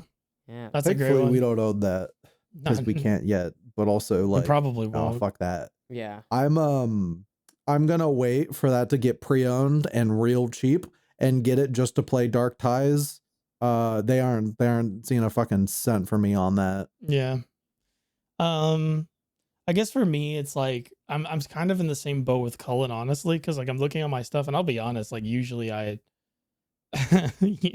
I'll use like a streaming service before I like, and if I like something, I will then go out of my way to buy it. I did that with my friend showed me Crusher Joe literally over the weekend, and I fell in love with that movie so much that I bought the Blu-ray for it. And Mhm. that's sort of like usually how the things that I own end up coming into my possession. Very similar to Cullen, but slightly different, where it's like I get exposed to it first. I really like it. And then I go out of my way to own my own copy of it, because it's something that I would like to just own and have in the event that I ever want to like engage with it again. So I don't really have stuff that oh my God, my entire Magic the Gathering collection. Yeah, I'm never Oh. touching that ever again. Except for like commander decks if my friends want to play, but like um I'm not engaging with building new decks. I'm not engaging with like buying new sets. I'm done. I'm done with Magic the Gathering. Like this is like the fifth time a set has come out and has had like AI art in it. This is like the Oh fifth, like the gosh. 100 billionth time that they've done like another set that they've just thrown out into the public, like completely like poorly tested and poorly developed just to like sell it on the brand crossover thing. Like I'm over it. I'm over it. I'm done. I'm not playing Magic the Gathering ever again. I'm not supporting that ever again. Like Well, they've lost me. also, like you were talking about Crusher Joe, you found out something truly terrible that, and that the Gundam Origin guy was involved, and that's like one one of the worst things We you did- could ever be. We did research on that, and it might turn out to be that the OVAs were actually not done by him. There's interviews with him about it where he did not want the OVAs to just be the Char flashback, because the origin is not the Char flashback. The origin is like 14 novels, and the Char flashback is 3 of them. And also the screenplay of the Char flashback that they used in the OVAs was given to a completely different guy. And that guy, if I remember correctly, was one of the writers on Gundam Wing. See, but then that would make it good. No, it wouldn't, Yeah. because it wasn't Endless Waltz. I like how GC is like, well, you see, what I found out is that only like a third of the cup was filled with pee. That means it's a good cup of water. No, because it means that Crusher Joe is a more like It true means to this that other guy's. thing is cool. It's a story that's written by the guy who did the origin proper, and like that's the guy, and like that movie's great, and it actually shows that no, like the first impression that I got from this like creative was a bad first impression and might not entirely have been like up to him. And then I saw Crusher Joe and I was like, oh my God, this is great. And it's like, no, this guy might actually be really good at what he does, but you just unfortunately, peed in my mouth like a little. unfortunately, production and like, you know, higher ups might have gotten in the way of like what he wanted to do when adapting his manga, or like that chunk of the manga, into the OVAs. Like that's the cool part. Origin, the manga, from what I've read, is still bad. So I'm not going to give it to him, but I am glad that you found something of his that's actually good. I want to show you this movie. I think the animation in this movie, Cullen, is there is a fucking scene in that movie where the camera, this is an animated movie, 2D animated movie, the camera pans behind a ship, and at the same time the ship is rotating, and every fucking frame is drawn, and it's fucking insane. It's the most like I there's so many scenes in that fucking movie where I was like, an animator died on the fucking table drawing this. Like, there's no fucking way. It's a great movie as well. Like, the storyline's also really good, and it's really fun. Like, it's one of like I think it's like one of my new favorite like pulp sci-fi. Is this the pieces of media 1983 ever. movie? I think it might be. I can't I've remember. never watched it, but I know what it is. Yeah, it's I added it to my list. I'll it's watch super good. Please, please, please, please, Yeah. please. It's will. I I'll go cannot for it. recommend it enough. It's fantastic. It also features competent women characters, which is always nice to see in 80s era anime. Mm-hmm. It also has like a ton of fun little Easter eggs, but yeah. What's our next question? Oh yeah, we were on that for a bit. Sorry. Buster asks, Wario, thoughts? No. Wario. Not fond of Italians. Wah. Moving on. Mm, Yeah. No? No? No. No. no, I No, agree. no. No. Yeah, No, okay, boy. cool. Yeah. Now it's answered. Yeah. Come on, GC. It's not just the 3 of us anymore. You gotta be a team player. Nobody was saying anything. Come Well, we were waiting for on. Hayes to say something. Sorry. Sometimes just- silence is an no. answer. Exactly. They put that new like that GameCube Wario game on Nintendo Switch Online, and like Mm-hmm. people have been saying that game's actually really good for years, and I played it, and within 5 minutes I was like, this is awful. I don't trust anyone's opinions on platformers ever again. You should feel bad if you like that game. Go play Chibi Robo instead. I've heard that Yeah. game's good. Yeah, it is. All right. Let me just make sure. Okay. Snigs asks, Burnt Brothers and GC. Am I a What the mark if fuck? the entire reason I want to pre-order / play Saros because of how handsome I find is I don't know. Rahul the- Kohli. Rahul Ko- okay, cool. That's how I was gonna say it. I just didn't want to fuck it up and be embarrassed. You're good. It's Rahul okay. You're a white Kohli boy. to It's be. fine. Yeah, I can be a little white with my pronunciation. I Yeah. get one. Yeah. What actor or other stunt casting would make you play a game just knowing they are in it? And it is the white Yes. man Yes. answer of Ryan Gosling. Jason Isaacs, in which he is in Castlevania Lords of Shadow 1 and 2, Baldur's Gate 3, and oh my god, it's leaving me right now. The game with the jeans. What? The game with the jeans. Metal Gear Solid 2? No. Days Gone. Metal Gear Solid 1. No. He plays Satan. He plays Satan. El Shaddai. El Shaddai. Oh, Yeah, yeah. absolutely. Yes. Yep. He's in it. I'm unfortunately there. I'm gonna give the other extremely white man answer, and it actually is Keanu Reeves. I was gonna say Keanu Reeves. There Yeah. you go. I was playing. It's okay. playing It's okay. Cyberpunk. Keanu Reeves is mixed race. He's mixed race Asian, so you know. Yeah. Yep. I love him. I was while I was sick, I was playing more Cyberpunk, and whenever he's on screen, I just start twirling my hair and I go, "Hi, hi, Keanu Reeves." He's so fun. Idris like- Elba's very good too. In that. Idris I haven't Elba's really gotten there good. yet. I'm looking forward to it, to that expansion. But yeah, so that's it. Yep. All right. Adam Scott asks, which protagonist from the GOTY 2025 nominees do you think you can beat up? I have All to of remember them. what those were. All of What them. those I can take were, them all in a fight, especially Verso and Gustave. They're French. My raw hater energy would simply eviscerate them. What if they parry you though? They won't. What if they parry slop you? They won't. Unfortunately, they can't. So Yeah. No. I have an they can't. unblockable attack. It's fine. Yeah. I have the tiger drop. It negates all damage. I could beat up Donkey Kong. Oh, actually, no.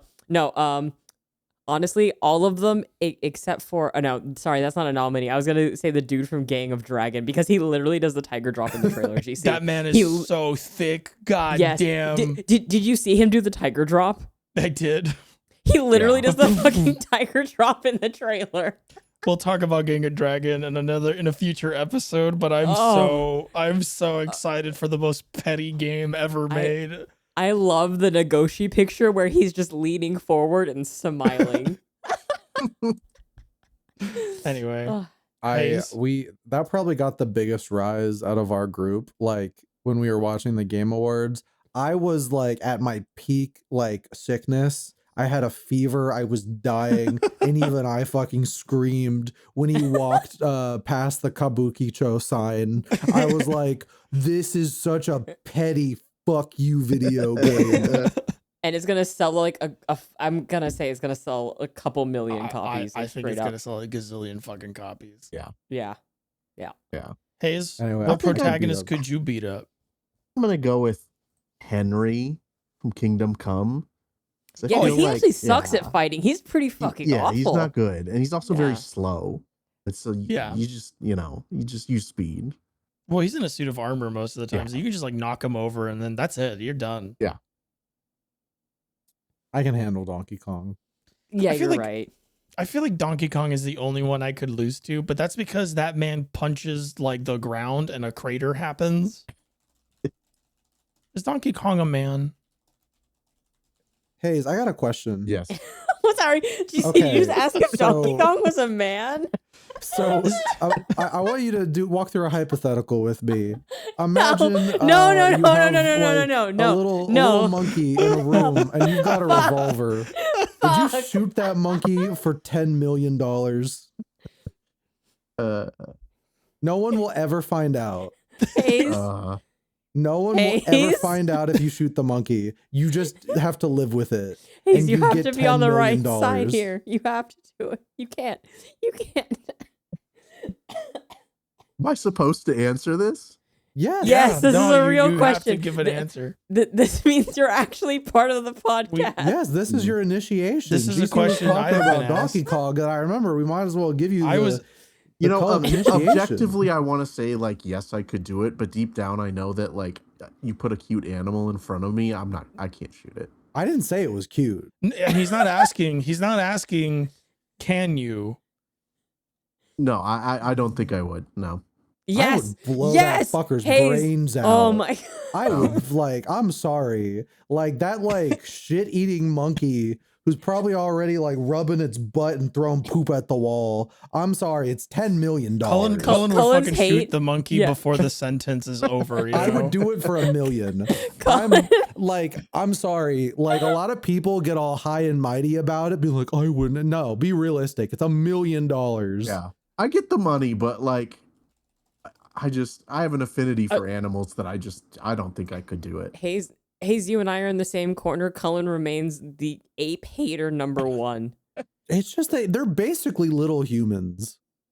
Then don't And kill again, them. It's like if it was a dolphin, I'd be like, oh, or if it was like Dolphins are cruel and evil and fuck and kill for Yeah, fun. dolphins are Okay, fucked wait. I wasn't up. thinking. I meant seal. I was mixing up my animals, like a Okay, seal, like a seals are like those fine. little guys that Yeah, like slap yeah. their little tummies. Like, Yeah. no, it's like I have the capacity to like care about Yeah. animals, and if it was like a dog, I wouldn't do it. Something about like just though like that tiny, almost human, and $10 million.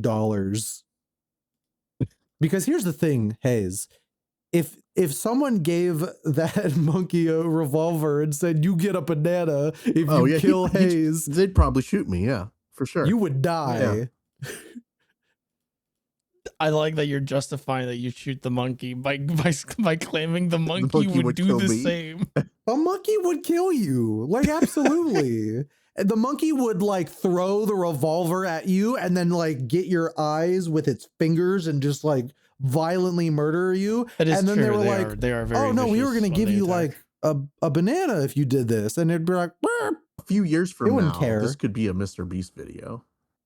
Oh Yeah. my I'm god. sure it's Okay, next happening question. right Next now. question. All right. Next question. Next question. Do any of you dumb bitch disease asks, do any of you think you could handle Miss Piggy? No. Could you- Yes. First of all, Yes. I'm gay. So GC. Yes, Miss Piggy. Yes, Yes, Miss Piggy. Yes, 100 times yes. I'd like it would be like they would sing stories about me. Like I would it would be legendary. my mom was the one who introduced me to The Muppets. the Muppets, and Mhm. she would always be like, I'm just like Miss Piggy. So like it Oh, you immediately made it flipped weird. I that changed my switch off answer. in my brain of ever thinking Miss Piggy was like, it's just, I just think of my mom and then I go, no. You've ruined it So for when- me. So when everyone was there being like, I can't believe Jeff fucked Miss Piggy. Why'd Jeff Keighley fuck Miss Piggy? I was just like, Jeff Keighley, why'd you fuck my mom? Jeffy. Anyway, Hayes, do you think you could handle Miss Piggy? No, I don't think so either. Anyway, GC says he could fuck my mom.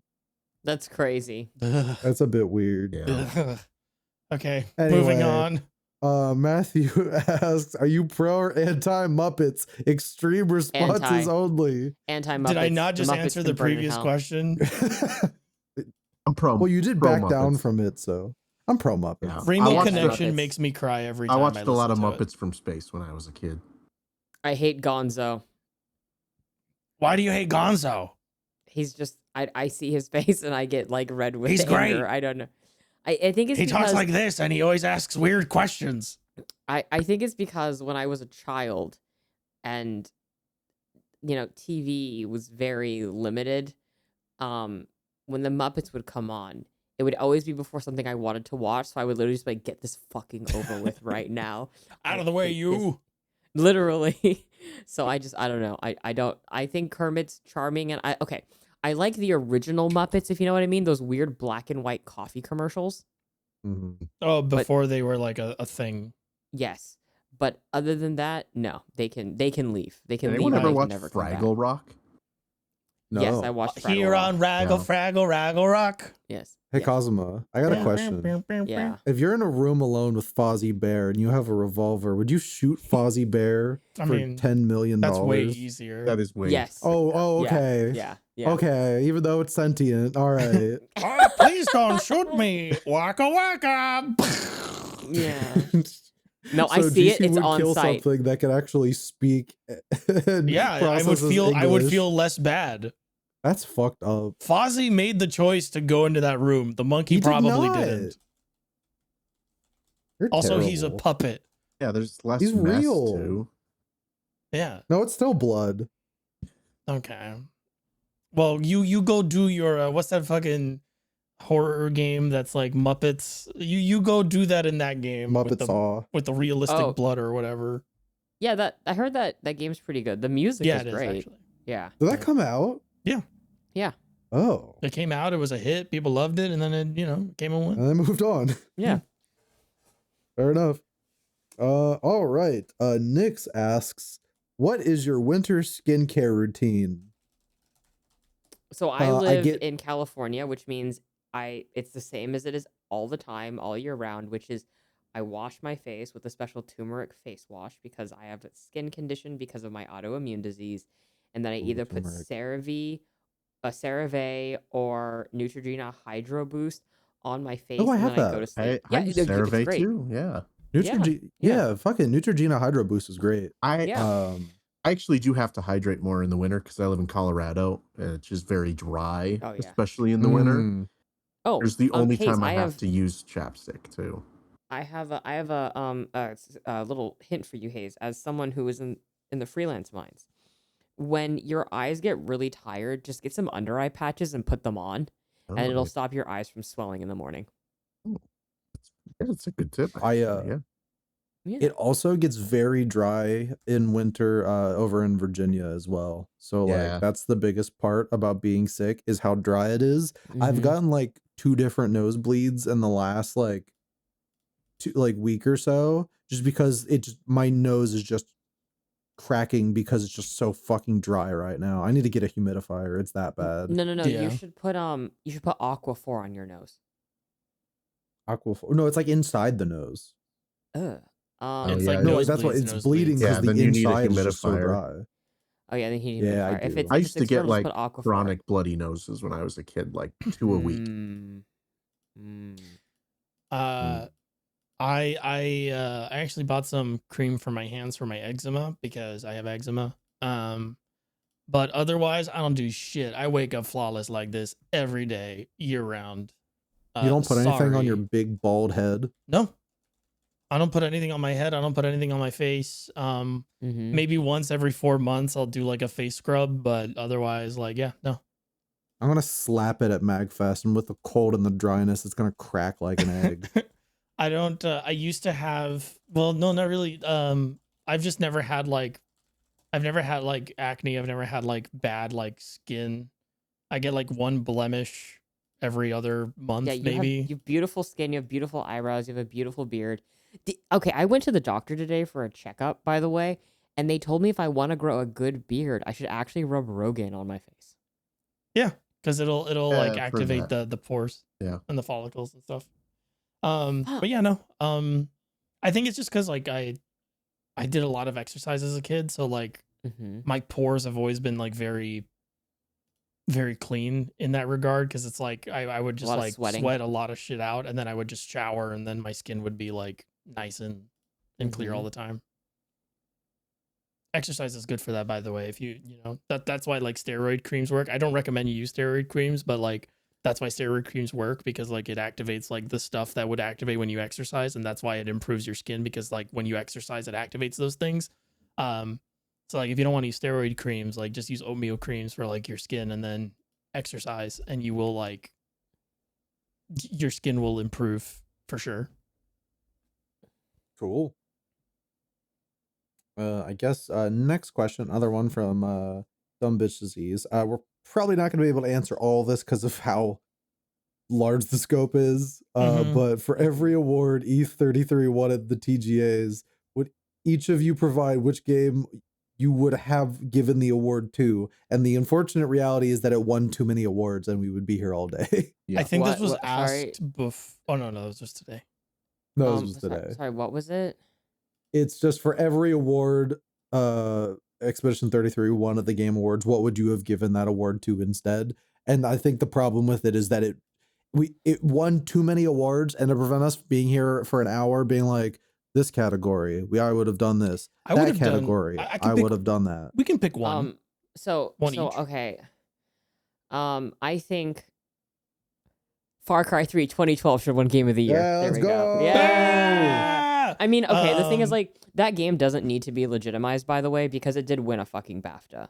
Like it won Yeah. an actual award, like a real award, not the game Oh award. yeah, that award. changed games. Yeah. Yeah. Like that changed Ubisoft as a company. It changed everything. We wouldn't have Breath of the Wild if we didn't have Far Cry 3. Yep. Yeah, and they don't make anything like that.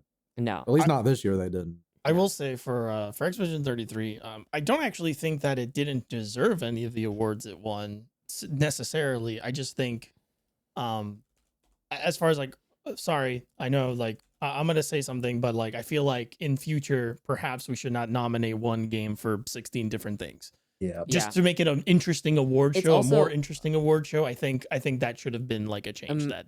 I'm would have gonna be improved it. totally real as well. The way this show is voted on, these things don't matter. Yeah. I mean, it's all like panelists from the industry that just kind of like talk around. And influencers. Yeah, and yeah.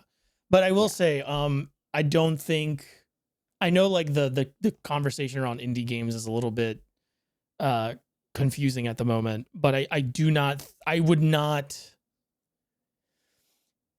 not qualify Expedition 33 as an indie game given what I know about it and given how I feel things should classify as indie games. Especially if you because you know what's these people the people that organize the award show, they know what's going to win before it happens on stage. Like you make those decisions before you go live. That's how that works, right? Yeah, the votes are tallied like 2 Yeah. weeks before, if not Yeah. more. So if you know you're going to give a game the game of Every the year award. nomination, like if one of your game of the year nominees is going to win it and is also nominated for like best indie game of the year, maybe we should not give it that one.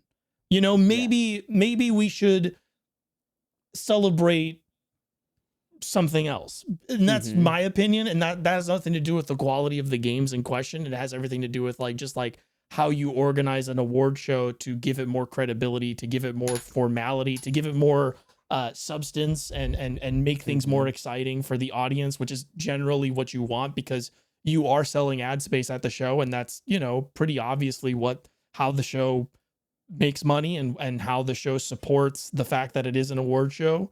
So if it were me, I would have given indie game of the year to something else. What that is, I would have given I it don't to know. like I don't know, like Blueprints, I think. either yeah. Blueprint. I don't even Blueprints like is a pretty good Blueprints, one. and I'd say Blueprints or even like Peak. Peak. Yeah. Even Yeah. you know, like even Silk Song, I would have been okay with. Yeah. Yeah. I would have been okay with Silk Song. I'm a little know bit what, iffy on actually- that as an indie game too, but No, I actually would have wanted them to win because they have healthy work practices and they were allowed to do that. Mhm. And I think Sure. going forward, giving them that award shows that you can make profitable games under healthy work environments. Because I know that these games do drive trends in a way, which really fucking sucks. That probably wouldn't be what would be taken away from that game. But I think as a studio, they do deserve commendation for just being like, we're releasing this on our own terms because we're not fucking working people into the ground. yeah, we are not going to be beholden to industry trends. Yes. The Cullen Indie Game of the Year award goes to Detective Instinct. Farewell, My Beloved. Oh my god, that's such a good game. I gotta Yeah. play it. I played a little bit of it on stream. Had to fit it in. It's 5 hours long. Oh, it play and is? You go. Yeah, it's real Yeah. short. You go. Wow, smile emoji, and then you move on to your life, and you hope that they get the riches of heaven, and they can make another one that's even better. This changes everything. I'm gonna play that tonight. But I don't know. Yeah, I think that's the most interesting conversation I have is that Expedition 33 did not seem indie. It seemed AA, and there is a distinct difference, Yes. but not at this kind of show. Yeah, I think scope and scale and everything surrounding that game's Budget. production makes it very clear that this is not. It's The- not punching in that weight class. You know, like you The put amount of like a investment money. lightweight into a featherweight match. Like Oh Yeah, yeah, like it's the investment amount- money is another the- huge thing. The investment money is a huge thing. Like there are a couple of games that were shown at the awards this year that definitely would fit into the AAA category based on how much money is going into them. And I think that also needs to be acknowledged that if this game is being backed by, you know, X amount of dollars, at what point do we make that distinction? Like, I Yeah. think people just wanted like, I think Jeff wanted the underdog story. Yeah. And that was the sweep. It was the Lord of the Rings, Yeah. the Return of the King Oscar sweep. Well, and Yeah, with the and indie that is a stuff darling. too, like you Everybody get loved into it. like best debut indie, which gives off a certain connotation, right? And Yeah. like Expedition won that as well, but like team that made Expedition are experienced developers who have worked. They worked at on big, Unity. They Yes. literally worked on Unity. Yeah. yeah. So these aren't like Yeah. amateur developers. They've These been are industry around professionals. for years, if not decades. Like, and I think the way you structure something like best debut indie, and the same thing with like Dispatch. Like Dispatch was up for best debut indie too, and it's like these people Those are made Telltale Telltale games for years. Yeah. Yeah. I think Also, Their story is Sorry, incredible, by the way. Yeah. The story behind like how Dispatch ended up getting made is really cool. it's Sorry, go crazy. Yeah. But like, you know, they want this idea of like, oh, this new studio that put this game out, and like, you never heard of these people. It's like, oh, yeah, because you never heard of most of the people that make video games. Yeah, and that's a very good point where it's like uh, it's almost like the debut is for like the specific corporate like shell that these people are working under, where it's like the studio is the debut, but it's like, yeah, but these are not. This isn't a guy working out of his basement or like a group of like 15 to 20 people who are like, you know, all working remotely from their homes while they work day jobs. This is like a proper studio with industry professionals who have industry experience, who, you know, yes, they came together and they're working more independent than like they would be working at like a Ubisoft or something, but ultimately it's like they're not really playing in the same space as like actual amateurs or semi-professionals or hobbyists who caught a lucky break, right? Yeah, like it's weird to put that with the team that made like Despelote, right? Yes. Yes. It- Yep. It's Which is a crazy fantastic because game, you by the look at way. the actual indie games that came out this year, and like it was a huge year for indies. Yeah. There were so many like genuinely like small team indies that came out. So many that would and be like deserving of winning awards. Yeah. exactly, and it's Despelote like being one of them. it's the same thing for like it winning like best RPG, which like sure you want to give it best RPG, whatever, but like I'm sorry, I'm gonna raise an eyebrow when the games you put it up against are Avowed, Kingdom Come Deliverance 2, Monster Hunter Wilds, and Outer Worlds 2. Like, okay, yeah, we Yeah. didn't have any other RPGs that came out this year. Time Stranger should have been a nominee in that category Yeah, over but you see Monster it- Hunter Wilds But by see, far. they've dropped like they don't. Jeff doesn't like Japanese people anymore. He's big on he's all in on French. Yeah, it's no, actually, why I think it is. I think he is pivoting away from Japanese developed games. I like how they kept having to cut to like Kojima, who sat in his seat all show and won nothing. I'm like, that was such a public breakup, Jeff. We didn't need to see that. We didn't need to see that humiliation. But yeah, that was actually a very good question to ask. I like that Yeah. question. Speedwagon asks, what's the boys' ideal Christmas meal?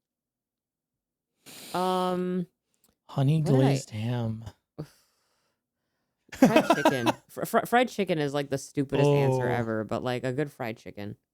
That's No, good you're too. right though. I think turkey and ham are like overrated. Agreed. Like you Fried chicken. serve those again for Christmas after doing it for Thanksgiving, and I just go like, yeah, no. You know what though? Because I'm from Florida and because it's hot all year round, for Christmas sometimes we'll do barbecues on Christmas Day. Oh, That'd be awesome. That sounds good. My family's it's too so white good. to do that. Yeah. My vote is steak. Ooh. a nice Get a Steak's nice a good one. slice. I've had that before on Christmas. That's a good pick.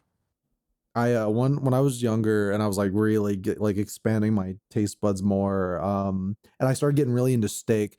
I asked my family if we could do like I invited all my friends over. I was like 12 or 13, and the big thing for the birthday was just make steaks for everybody.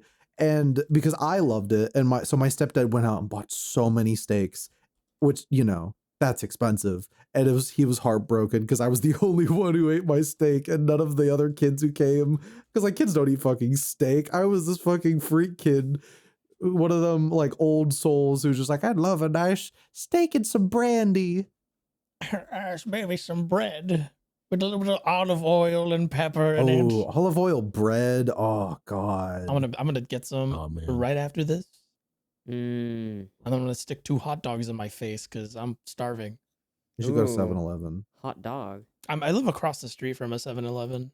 I don't That'd be anymore, nice. so cherish it. I can't get to any store without walking like 25 to 30 minutes, and I hate it. Yeah, I got extremely lucky here where I am right now, like that there's a 7-Eleven just outside the neighborhood. I literally had one. I could like walk, like I'd leave my apartment, walk over a hill, and then get to a 7-Eleven within a minute. It was beautiful. Mm. I ate so many hot dogs, and now I can't do that anymore. This is why you should never own property, folks. Yeah, I No more agree. hot As a dogs. house owner, I agree. But all right. And our last question, I think this one's actually pretty interesting, is what Okay. is your favorite album of the year? And this is from Nug364. Okay, so I got 2 albums because well, Sonic came out of nowhere and slapped me in the face and really provided. So it's gonna have to be Sonic Frontiers with Kellen Quinn and Anomaly 3 by Flawed Mangoes. I don't have a favorite album of the year. I haven't Wait, GC listened doesn't to listen to music. I haven't listened to any new music in like years. I'm gonna give it to Man's Best Friend from Sabrina Carpenter. Oh, that's a good album. That is good. Yeah, That is a good fucking Yeah. album. Yeah, that's good. I unfortunately don't have like a full album. But what's your either. favorite song then? I don't know. I know this is you know what, this is gonna be a really like stereotypical answer, but Mm-hmm. I actually really like K-pop Demon Hunters. I'm gonna be honest. Oh no. Oh, well, sorry, This was Hayes, you're Hayes' out of the first and club. last episode. But I haven't seen it. on the, so- on the topic of video games, I'll also say like Dynasty Warriors Origins has a really phenomenal soundtrack. Oh Yeah, yeah. Okay. That I love Dynasty Warriors, like unique brand of rock. One of the best games this year also. cheat and say that. Yeah. But I also do like I like a lot of Sabrina Carpenter songs from this year. I'll give a nerd answer, like in a soundtrack answer, but I do think that the Chainsaw Man movie soundtrack is yeah. like That was really good. That Yeah. that was really good. Fucking- Uh-huh. I don't care for anime, but you got me there, Chainsaw Man. Yeah. Kensuke Ushio, like the composer of the like animated Chainsaw Man stuff, like that Mhm. is a talented guy. And In the the pool? 2 vocal tracks. Oh, the Wow. pool fucking yeah. Yeah, in the pool, ouch. Pain, pain, pain, pain, pain. Yep. Yeah. I'd I'd also say that like despite I don't like absolutely love Demon Slayer Infinity Castle, like Goshina's soundtrack continues to be incredible.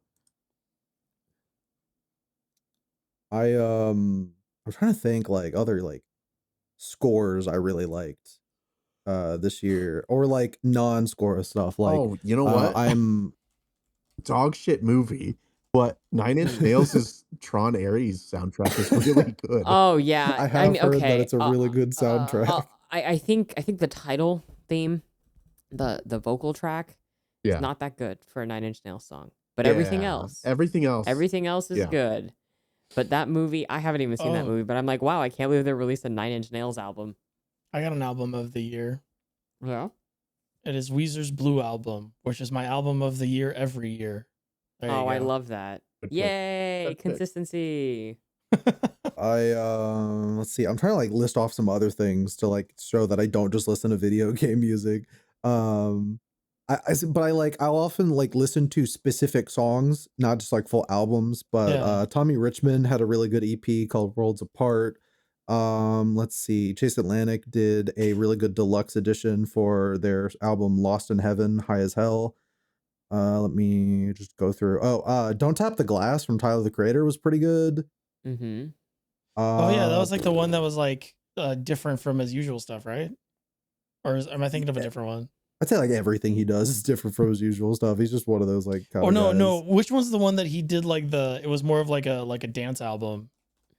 Is that Don't Tap the Glass? Maybe. I'm weird. I haven't Huh. listened to any new music, but I watch a lot of like music YouTube shit. And so like I learn about stuff and like what direction the music goes, but I haven't heard a single fucking track from any of them. So I know about Man's Best Friend. I know about Brad. I know about Chapel Roan. I know about the new Tyler album, and I haven't listened to any of them. Mm-hmm. My underrated favorite I guess like band of the year is called Again and Again, and I like their stuff a lot. They just basically been putting out a bunch of singles all year, but they make me happy to listen to. They make But me happen. they make me happen. They make I me start getting exist. happening. So that's the last of our questions. I would like, because I know we do need to wrap up, but like I would like to at least go through like what's everyone's favorite like movie of the year? Because we've all seen movies. Terminator 2 Judgment Day. I meant 2025 movies. Frankenstein and Terminator 2 Judgment Day. Frankenstein's good. I really liked Frankenstein. Yeah, I don't like Del Toro movies, but I actually like that one. Mhm. I liked Pan's Labyrinth. That was like the only one I ever really liked. But Frankenstein surprised me. You know, his earnestness, his optimism, something touching about it. I saw Wake Up Dead Man. Didn't really like it all that much. But I actually liked Wake Up Dead Man a lot, but I get why someone wouldn't like it. I will it's say. just it was just Yeah. it meandered And shished a lot upon for me. itself. Mhm. Yeah, literally. Yeah, that's how I feel about it. But you know, it was a fun Our movie. Peter Griffin, Kazuma. Yeah. Literally. Oh my god, I say that so much because of you, by the way, Cullen. Like And shished upon itself. you introduced that to me, and now I use it as shorthand for so many things. Good. Because honestly, he kind of Peter Griffin banger. That was a banger right there, Mr. Griffin. Exactly. Changed the landscape of media criticism forever. Exactly. But yeah, no, for me it was Frankenstein and Terminator 2 Judgment Day. For me, it's got to be Sinners.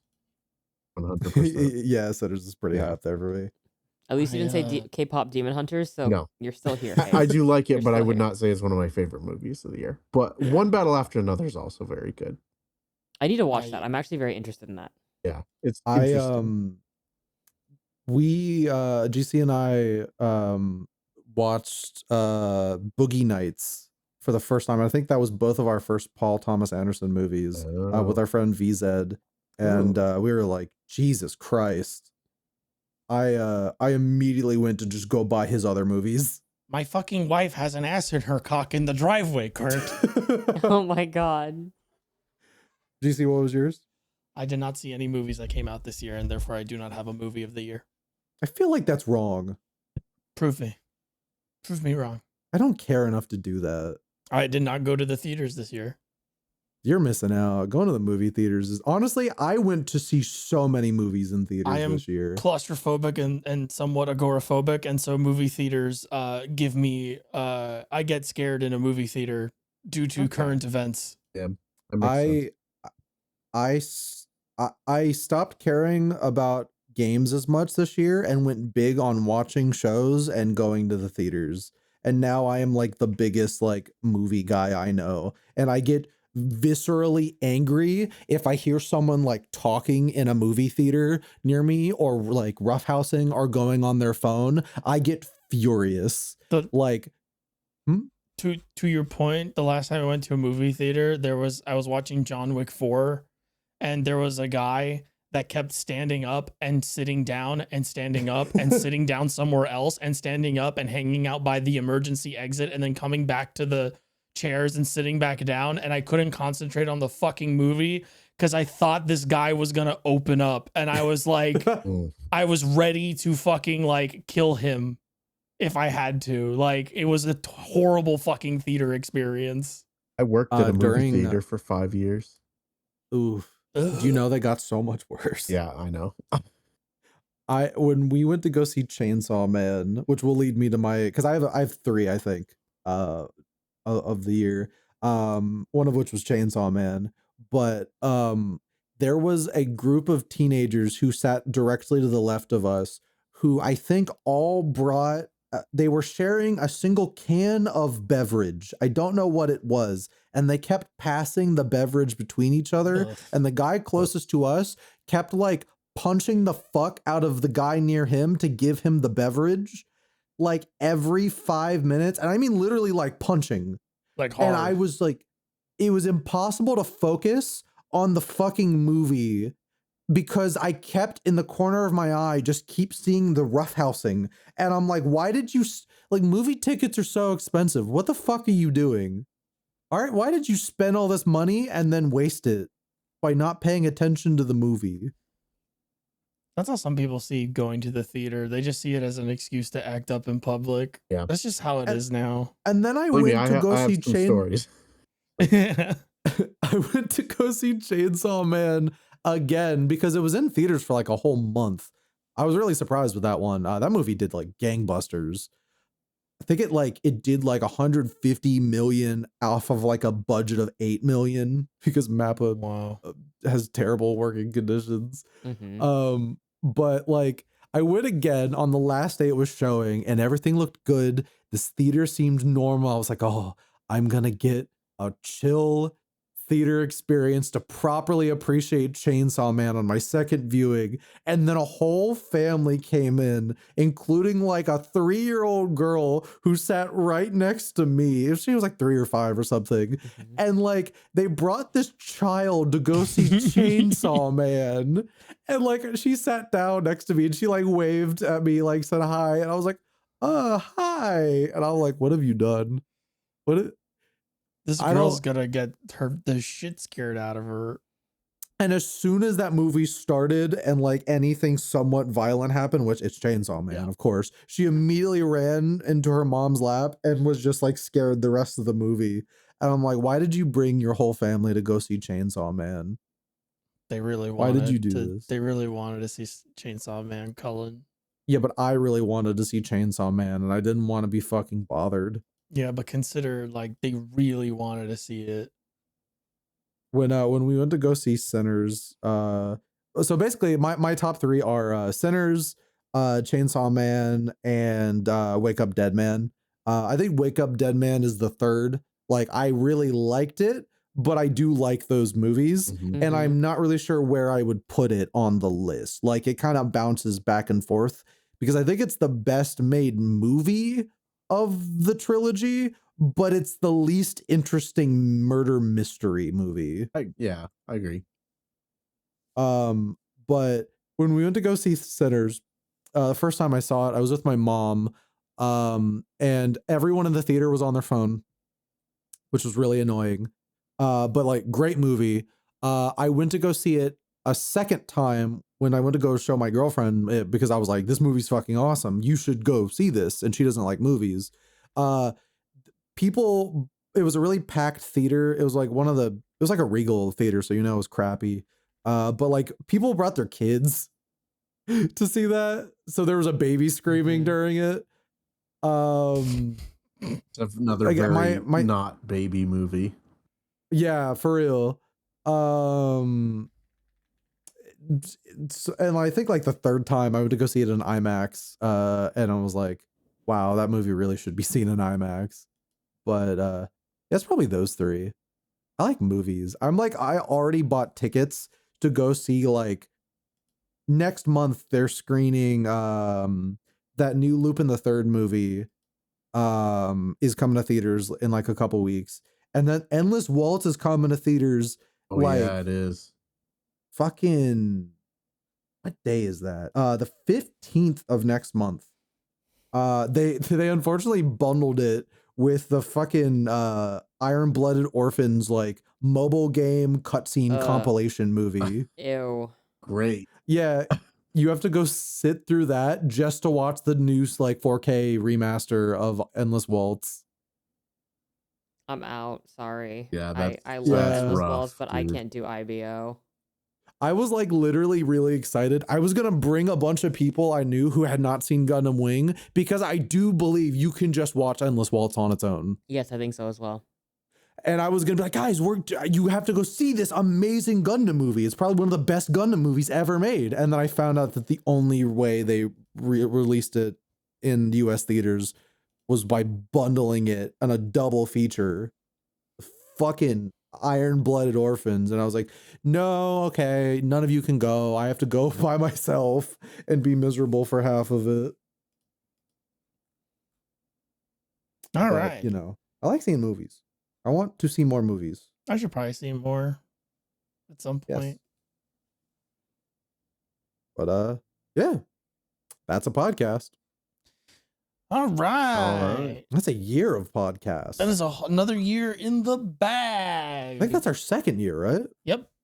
Thank you for This year joining us too. today, Hayes. Yeah, absolutely. It's a pleasure. Yeah. Yeah, as you can see, we have no structure and we yap. That's Yeah, we- fine with me. One of the longest yeah. episodes we've done, Yeah. actually. Welcome, Yeah, it's welcome nice to the doing a long rodeo. one. Yeah. Welcome play to the us rodeo. out, Kaz. I appreciate you Oh. bringing me on. Of Yeah, course. 2026 yeah. is a year of haze. Yeah, in the year of hate. I'm telling you this right now. Hmm. It's gonna be haterade all the way. Maybe, who knows? Or maybe we'll love everything we play, and it'll be a beautiful, beautiful year, full of amazing opportunities and beautiful friendships. But until then, thank you for listening, everybody, and we'll see you next time in the new year in 2026. And hopefully, it's a beautiful start to a new year. And you know what? I want to say again, it's just great being on a podcast with you guys. And Hayes, I'm really excited that you're part of this too. And you know what? Let's go into this next year strong and to just get Cullen mad. You know, they always say ape together strong. So Mm-hmm. yeah, we should bond. I'm looking together. forward to getting mad next year. Yeah. A lot of stuff to get mad about. Yeah. I think it's gonna be a bit before I find a game that gets me truly mad. And if that game happens to be Resident Evil 9, you will hear about me on the news. Oh, I'm not Mhm. gonna play that on launch. So Yeah. I'm playing it because it's on Switch, and I think that's like I will most likely be Oh. reviewing it, so I can be there with you. I think I Oh, will also okay. be reviewing that. yeah, I'm good. Let me know how old man Leon still does his backflips. He's so hot. He's so oh, he's fucking so hot. ugly. Ew. No, he's very hot. Ew. I want him. I was like sitting dying of plague after the Game Awards. And I was just posting like, I want you to headbutt me with your big butt chin Okay, until Cullen- I die. Cullen, this happened to me when I was really sick too. It's just the fever. You're gonna get better. Don't worry. I don't know if I will. He's so hot. That's my Well, that's my man. everybody, That's Leon. I think that's these Leon two are going to be Kennedy. arguing about hot boys for a while, so we'll see you I all want him to later. Kill me and All chainsaw right. me Everybody. to death and We'll beat see me you up next and We're shoot fading me out and now. The do music's roundhouse playing. kick. Bye. Kill me. It's kill over. me, It's kill me, talking kill over me, you. Kill me. Kill me. Kill me. Kill me. Kill me.